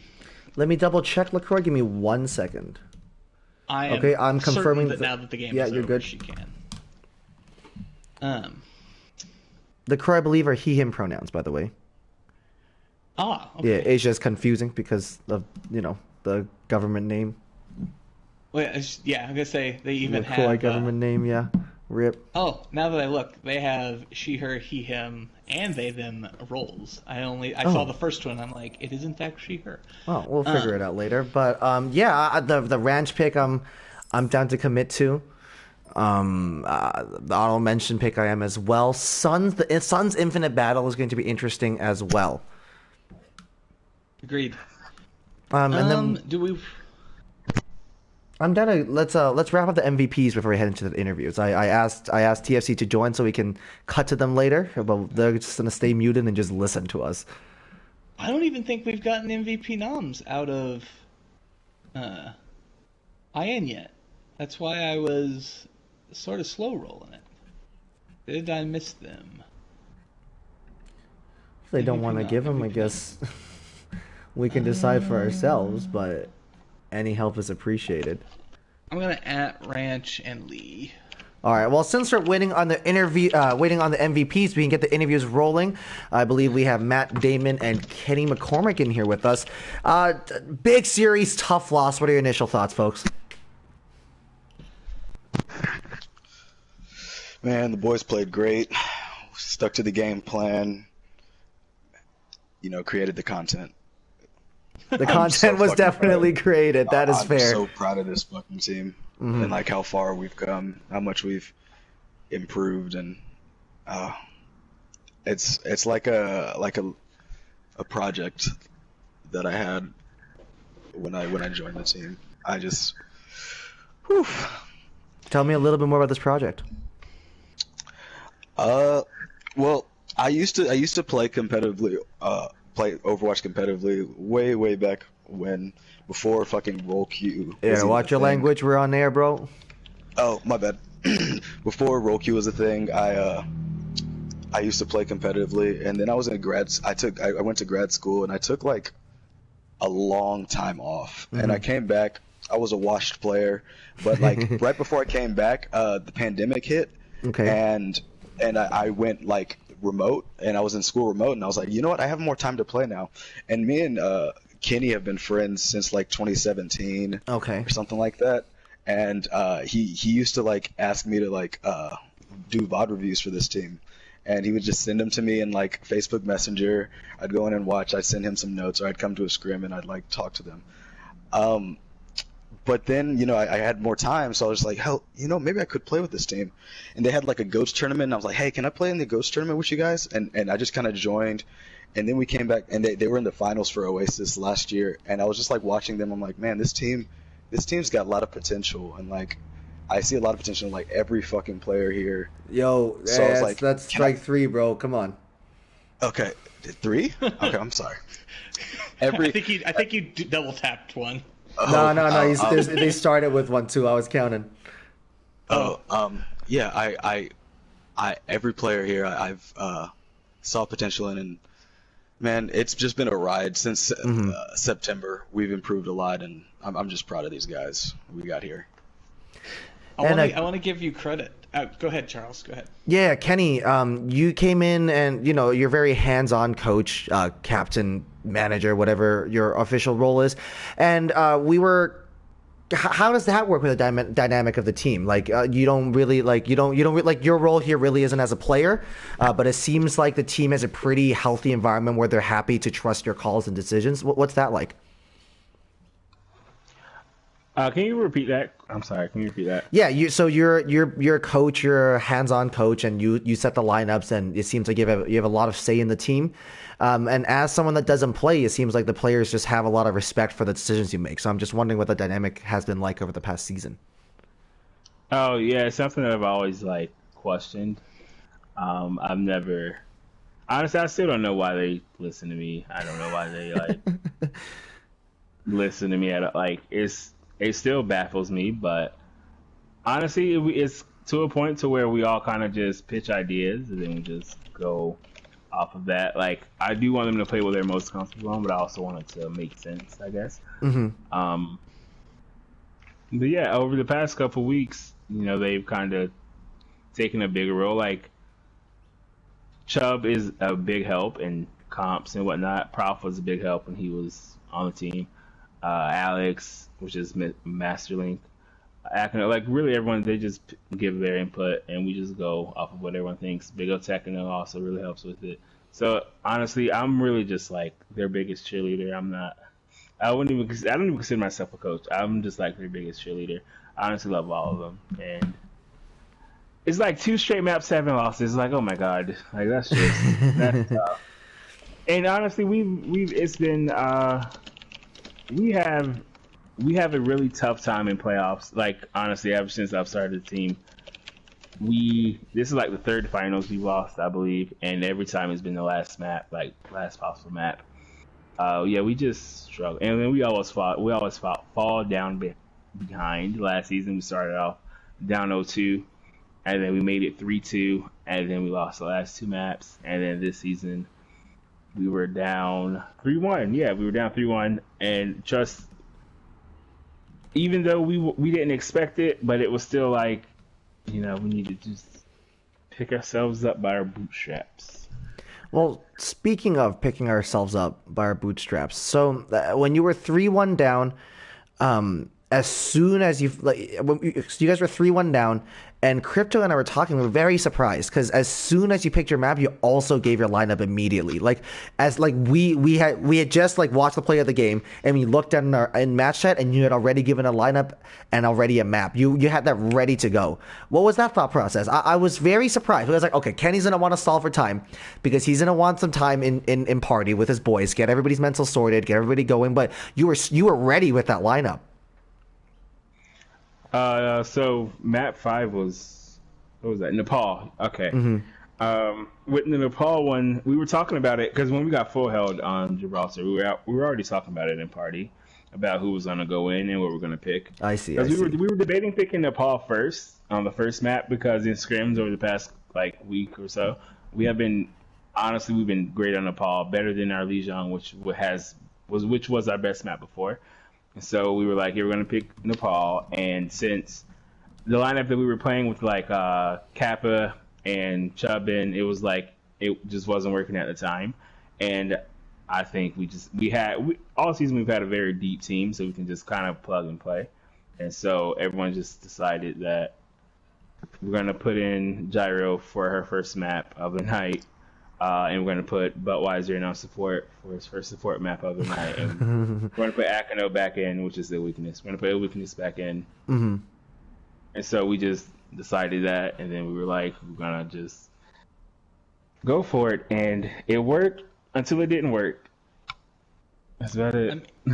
I mean, it's funny that you guys mentioned sticking with the game plan, because that's something that Charles and I gave you a lot of credit for. We both come from, coaching and playing in Tier 3, where there is a very pervasive culture of, if something doesn't work, you can't keep doing it. Mm-hmm. Well, this isn't your guys' first time seeing Farah or Echo. Like, I guarantee that. You guys know what you need to do. You know what has worked for you in the past, and you stick to your guns. And shoot, you made it work for a long time. The problem with the reverse sweep is, which is basically what you guys had to do. It's not the winning the 3 maps. It's the winning the 3 maps before they win one more. Because even if you guys are dominant, which I would argue you guys were pretty dominant in most of those 3 maps, like, eventually, a map gets dropped. Yeah. So they figure it out. Yeah, like, in the same way that you guys downloaded their composition and, got your, response ready for it, so too did they, have the time to sort of figure out what's going on. How do we strike back? And it was, I mean, even going into the first point on Oasis, you guys took that fight domineeringly, and I'm like, ooh, okay. And, it's not how it ended up working out, but you guys looked so good and, came back with such fire. It was really fantastic to watch.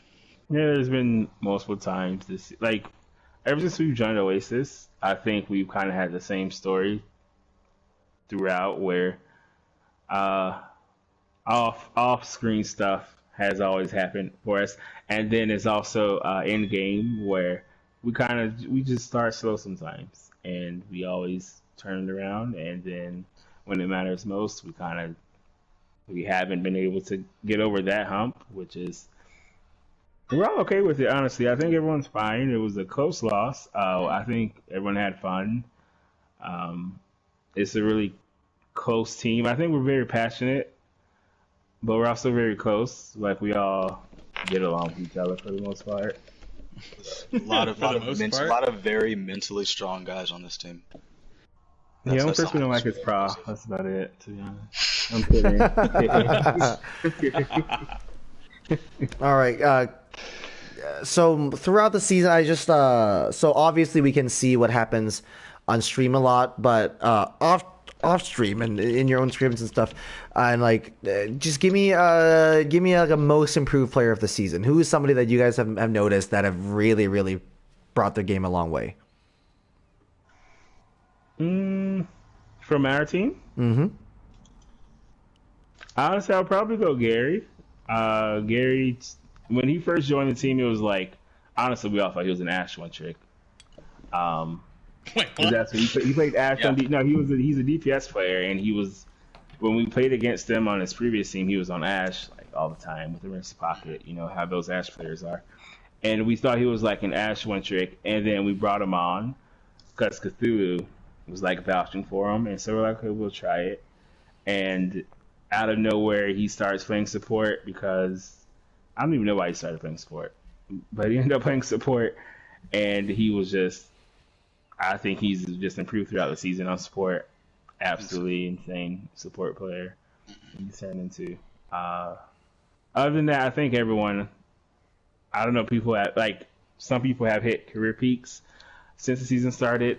I don't know but I do think Gary has just been the most improved player, just because he's playing a brand new role. Or you can say Budweiser on tank, honestly, because he's picked up tank recently, and then he always asked when Prof was on the team, and then we were like, no, we have Prof. we don't need it, and then we ended up needing it. So that's another one. Alrighty then. Well, thanks so much for joining us. Congratulations on a really good season. Sorry that you guys weren't able to close it out, but thank you so much for putting on a great show and following the script. Thank you guys for casting. It was a fun. GG's, folks. Appreciate Absolutely. it. Sorry for the putty, GG's, guys. It happens. You're fine. Have a nice night, guys. Have a good night. You too. Don't tell me what to do. I will not have a good night. It is 1:47 p.m. And now just bro, I'm looking at the not so great morning. Now just waiting. Shipping for Lee's trophy. Get me some overseas shipping here. We got Infinite and Sans. I'm down to go Infinite with the MVP and Sans as our honorable mention. I would agree with that. But Master Link as well. Or I think I go Master Link for the mention. Actually, I might just end up going that way because Throwing for Content did throw together some really really good work. I would thoroughly agree there. Get your boy Ranch in here too, Lee. I've sent him an invite, sir. Excellent.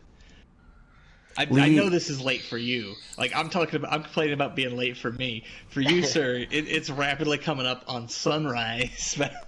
We have a ridiculous amount of time zones between the four of us here right now. But oh shoot, Lee, Ranch, congratulations! You guys are Tier 2 champions of the Overwatch Oasis League. How does it feel?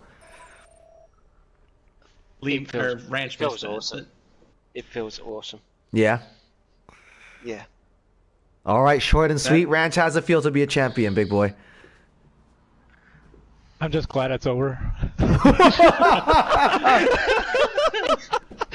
just glad it's over. Alrighty then. There was a lot of chaos going into this, right? You lose a bunch of players throughout the season. Pog says he's not available for this. You go into map 1, you win, and then you lose King's Row by Mexi deciding to fry an egg on his PlayStation. So what were comms then like? How did you guys adjust to that? Do you want me to take this one, Ranch? Yeah, go ahead. I'm still thinking about my answer because that's exactly how I was during the moment. Just deer in the headlights. I'll start. Basically, like, we decided not to panic. Like, it was something that was out of our control.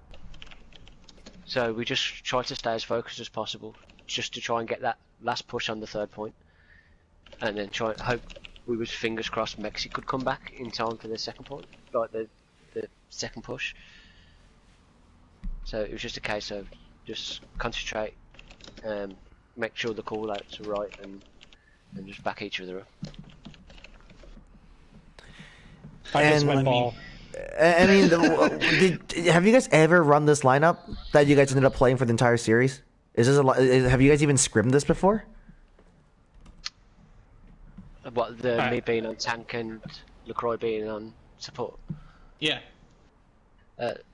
So, like, we haven't really run LaCroix on support, have we, Ranch? We have played that. We've played that lineup 3 times in scrims, and we have lost all of them. So, you guys are ridiculous.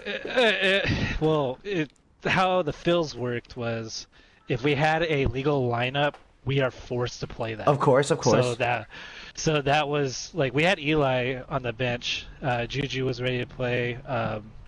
Multiple people just in case, because there's been a lot of negative, unfortunate things for me, or us as a team. So I kind of just grabbed all the scrims I can, or all the fills I can, and just to find out that if we have a legal lineup, we have to run it. So it is what it is. You just let Jesus take the wheel, and Hey, we won. Jesus did take the wheel, and by Jesus I mean infinite. Was it always just wings on high, baby? Was it always just let's pocket and win? Like, what was there? Is this like an infinite special? Is this a classic infinite thing, or did the man just like take extra G fuel today? What's going on? From all the budget from all the life alerts from Muffin, it's gone down. So now it's gone into G fuel. Okay. So we just sent all the infinite, but basically after that first map was just, or our plan was to play slow as Ryan and just swing, like if anybody got in your face, and just played slow while infinite just carried. But that's how we kind of played that. Then Lee pulled the right out of his butt today, which was really nice. So, I do actually have a little tactical question for you guys that's related to that. We saw you guys run a fair bit of May, which is usually very good in the Brawl Mirror. But you ended up giving it up midway through Oasis University. Okay, yeah, it wasn't that long ago. And I was curious, I had hypothesized something to stream. Is that due to the Lee main tank being a new addition and the synergy on wall the Rhine, destroy the Rhine not being quite there, or was that a decision you just wanted more shield pressure? What was the thought process there? If it wasn't working, switch off of it. I didn't know if it was I mean, I guess that's effectively the same thing. So. Yeah, it was just more synergy. Like I said, I don't know how many times exactly we ran this lineup, but I want to say 3, and it's been iffy from all the times I remember. Fair. Oh shoot. I mean, what are you guys gonna do? You going to Disney World? Where are you going? I'm gonna drink G Fuel out of the trophy I'm gonna get from let's go. See, I almost feel sorry for him having to pay overseas shipping, but only almost. I think we're in the same. I think we're in the US. He said California was fine. So yeah, like the trophy is in the US. Like. So yeah, I assumed it was going to Lee. It would have to go to the UK. No. UK, from my understanding, it went to the captain. Yeah, it goes to the captain, which is Ranch. Okay. Yeah. Okay. Fair enough. We're just gonna ship it to everybody. Just have everybody gets it's shipped around. It goes on the tour. Everybody gets one picture with it. Yeah. The buck cup should be cherished. I'll make a replica out of foil and then. Yeah, perfect. So I'm gonna ask you guys what I ask everybody that at the end of their season. Talk to me about your just shout out a player. Give me your most improved player of the season. Someone that came in and you guys weren't really sure on, ended up being a crucial part of the team. I'll hand that over to Ranch. Thanks. Honestly, I always had confidence in everybody. So I never thought of anybody as kind of like oh, they need to catch up or like. I always thought I was the one that needed to catch up. but no, I just from the map record itself, we've always had a strong team. I don't think anybody at all is. Nobody improved is what you're saying? Oh, I just think they're always been good. And clearly after everyone... Lee, do you want to give me a better answer? I'm actively trying to hand you a chance to shout out someone that you think like did really well this season. So Lee, if you want to take that opportunity, please let me know. I'll say it then. I think Mexi. I'll say Mexi because he knocked your guys' ass out of your semis. So yeah, and keeping up with tier 2. Mexi has been super cool to play with. Like he was to see his development going from a tier 3 tank to a tier 2 tank. His PlayStation is on fire because of him, so it's just killing it all day. All right, well, alrighty then. Thanks again, folks. Congratulations on your championship. Enjoy the trophy. Bang your heads together, figure out what charity you're going to pledge your prize money towards, because Crypto and I have each committed $50 towards this grand final. So GLHF, boys. As a team, if you don't mind me saying, we have decided that we'd like to split the money and let TFC have half towards their charity because they give us such a great game in the final. That's wonderful. Okay. That's wonderful. That's Thank you so much. That's great. actually. Yeah. That Yeah. does help. So, Crypto, you can handle TFC. Iconic Noobs, you let me know, and then we'll make it happen. That's really sweet. Yeah. That's nice. I'm feeling some feelings. Good work. Appreciate you guys. No, that's I love that. No, it's just like obviously like we all put a lot of work into this season, and Of course. we just know how hard TFC have worked, and they've been unable to run certain comps as well because of the point system. So they've been just working as hard as us, and for the absolute epic final that we just had, it's only fair that we share. Fair. Appreciate it, boys. Go get some sleep. Celebrate the win. Congratulations. Thank you very much. Thanks. Good game, guys. All right, Crypto, walk me through these MVPs, and then we can get you to bed as well. Okay, so I think we're pretty locked in on the Infinite DPS and then Master Link honorable mention for Yes. DPS. Support line. Oh, I mean, I'm feeling good J Money and LaCroix vibes, especially LaCroix playing the main support. Shout out my fellow main supports. Yeah, I agree. I liked the overall flexibility that we saw from a main support line that's not, or like a support line that's. Keep in mind, everybody, Lee Ratty was on this roster as the only support player. He did not play support for most of the maps tonight. We had the double off-roll support game going on. So I very much do think that either of them could get a nod. I did also. I would like to shout out, maybe not even honorable mention, but shout out Gary Jerry, and much like the TFC guys did. He had really fantastic aggression that matched up well with their brawl when he was on the Lucio, and he bailed them out of so many problems on the Mercy. Early picks, inconveniently timed picks, bringing fights, back from the dead, literally, figuratively. There's just a lot to like there. But I do agree. I think the super clutch Amelia / J Money, one of them is probably the way. Mm-hmm. Yeah, I'm leaning more towards LaCroix.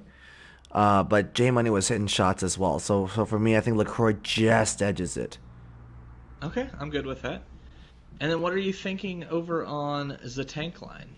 The tank line's got to be Ranch and Lee, I feel. They just did some crazy stuff. I'm going to remember that Orisa display for a very long time. Euro as well did a really good job. If I was really pressed, I might put Euro in over Lee Ratty for the honorable mention spot, but I could be convinced either way. So that's hard because Lee came in and just played incredibly well. TFC dropping the main tank or off tank Lee Ratty going into Hanamura, and then the man just hard MTDs them. It's a good look, It's a good look for Lee. But I do think overall Ranch, definitely the overall MVP. All right, sounds like it's settled then. Yeah.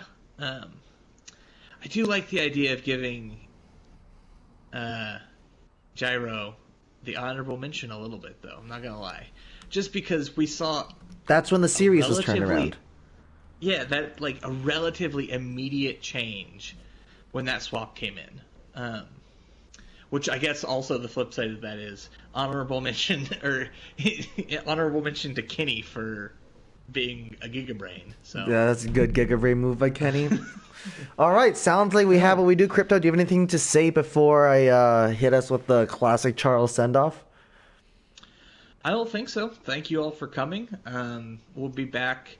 Are you No, you're not casting Tier 3 finals. I would like to. I think I'm gonna do color with Kirby. If we're trying to get our all-star casters in, then hopefully I have a shout in. No, that sounds fantastic. I will be playing. Well, my team will be that I coach will be. You will be game. being Kenny. So I will be being Kenny. Yes, indeed. So be there or be square. Come support T3 just like you do T2, and take us out, Mr. Tang. All right, chat. There you have it. Iconic Noobs are Overwatch Oasis League champions as they take the win in a nail-biter 4-3 series overthrowing for content. Your MVPs for the evening are Ranch with an honorable mention towards Zero, Infinite on the DPS line with an honorable mention towards Masterlink, and LaCroix on the support line with an honorable mention towards J-Money. Thank you so much for joining us. This is truly one of the most amazing things that I get to do, and to do a grand final. I speak for Crypto and myself. It is a bit of a commentator's dream here, and it is, and wherever you are, whatever time it is, whatever time zone you're in, good morning, good night, we'll see you again.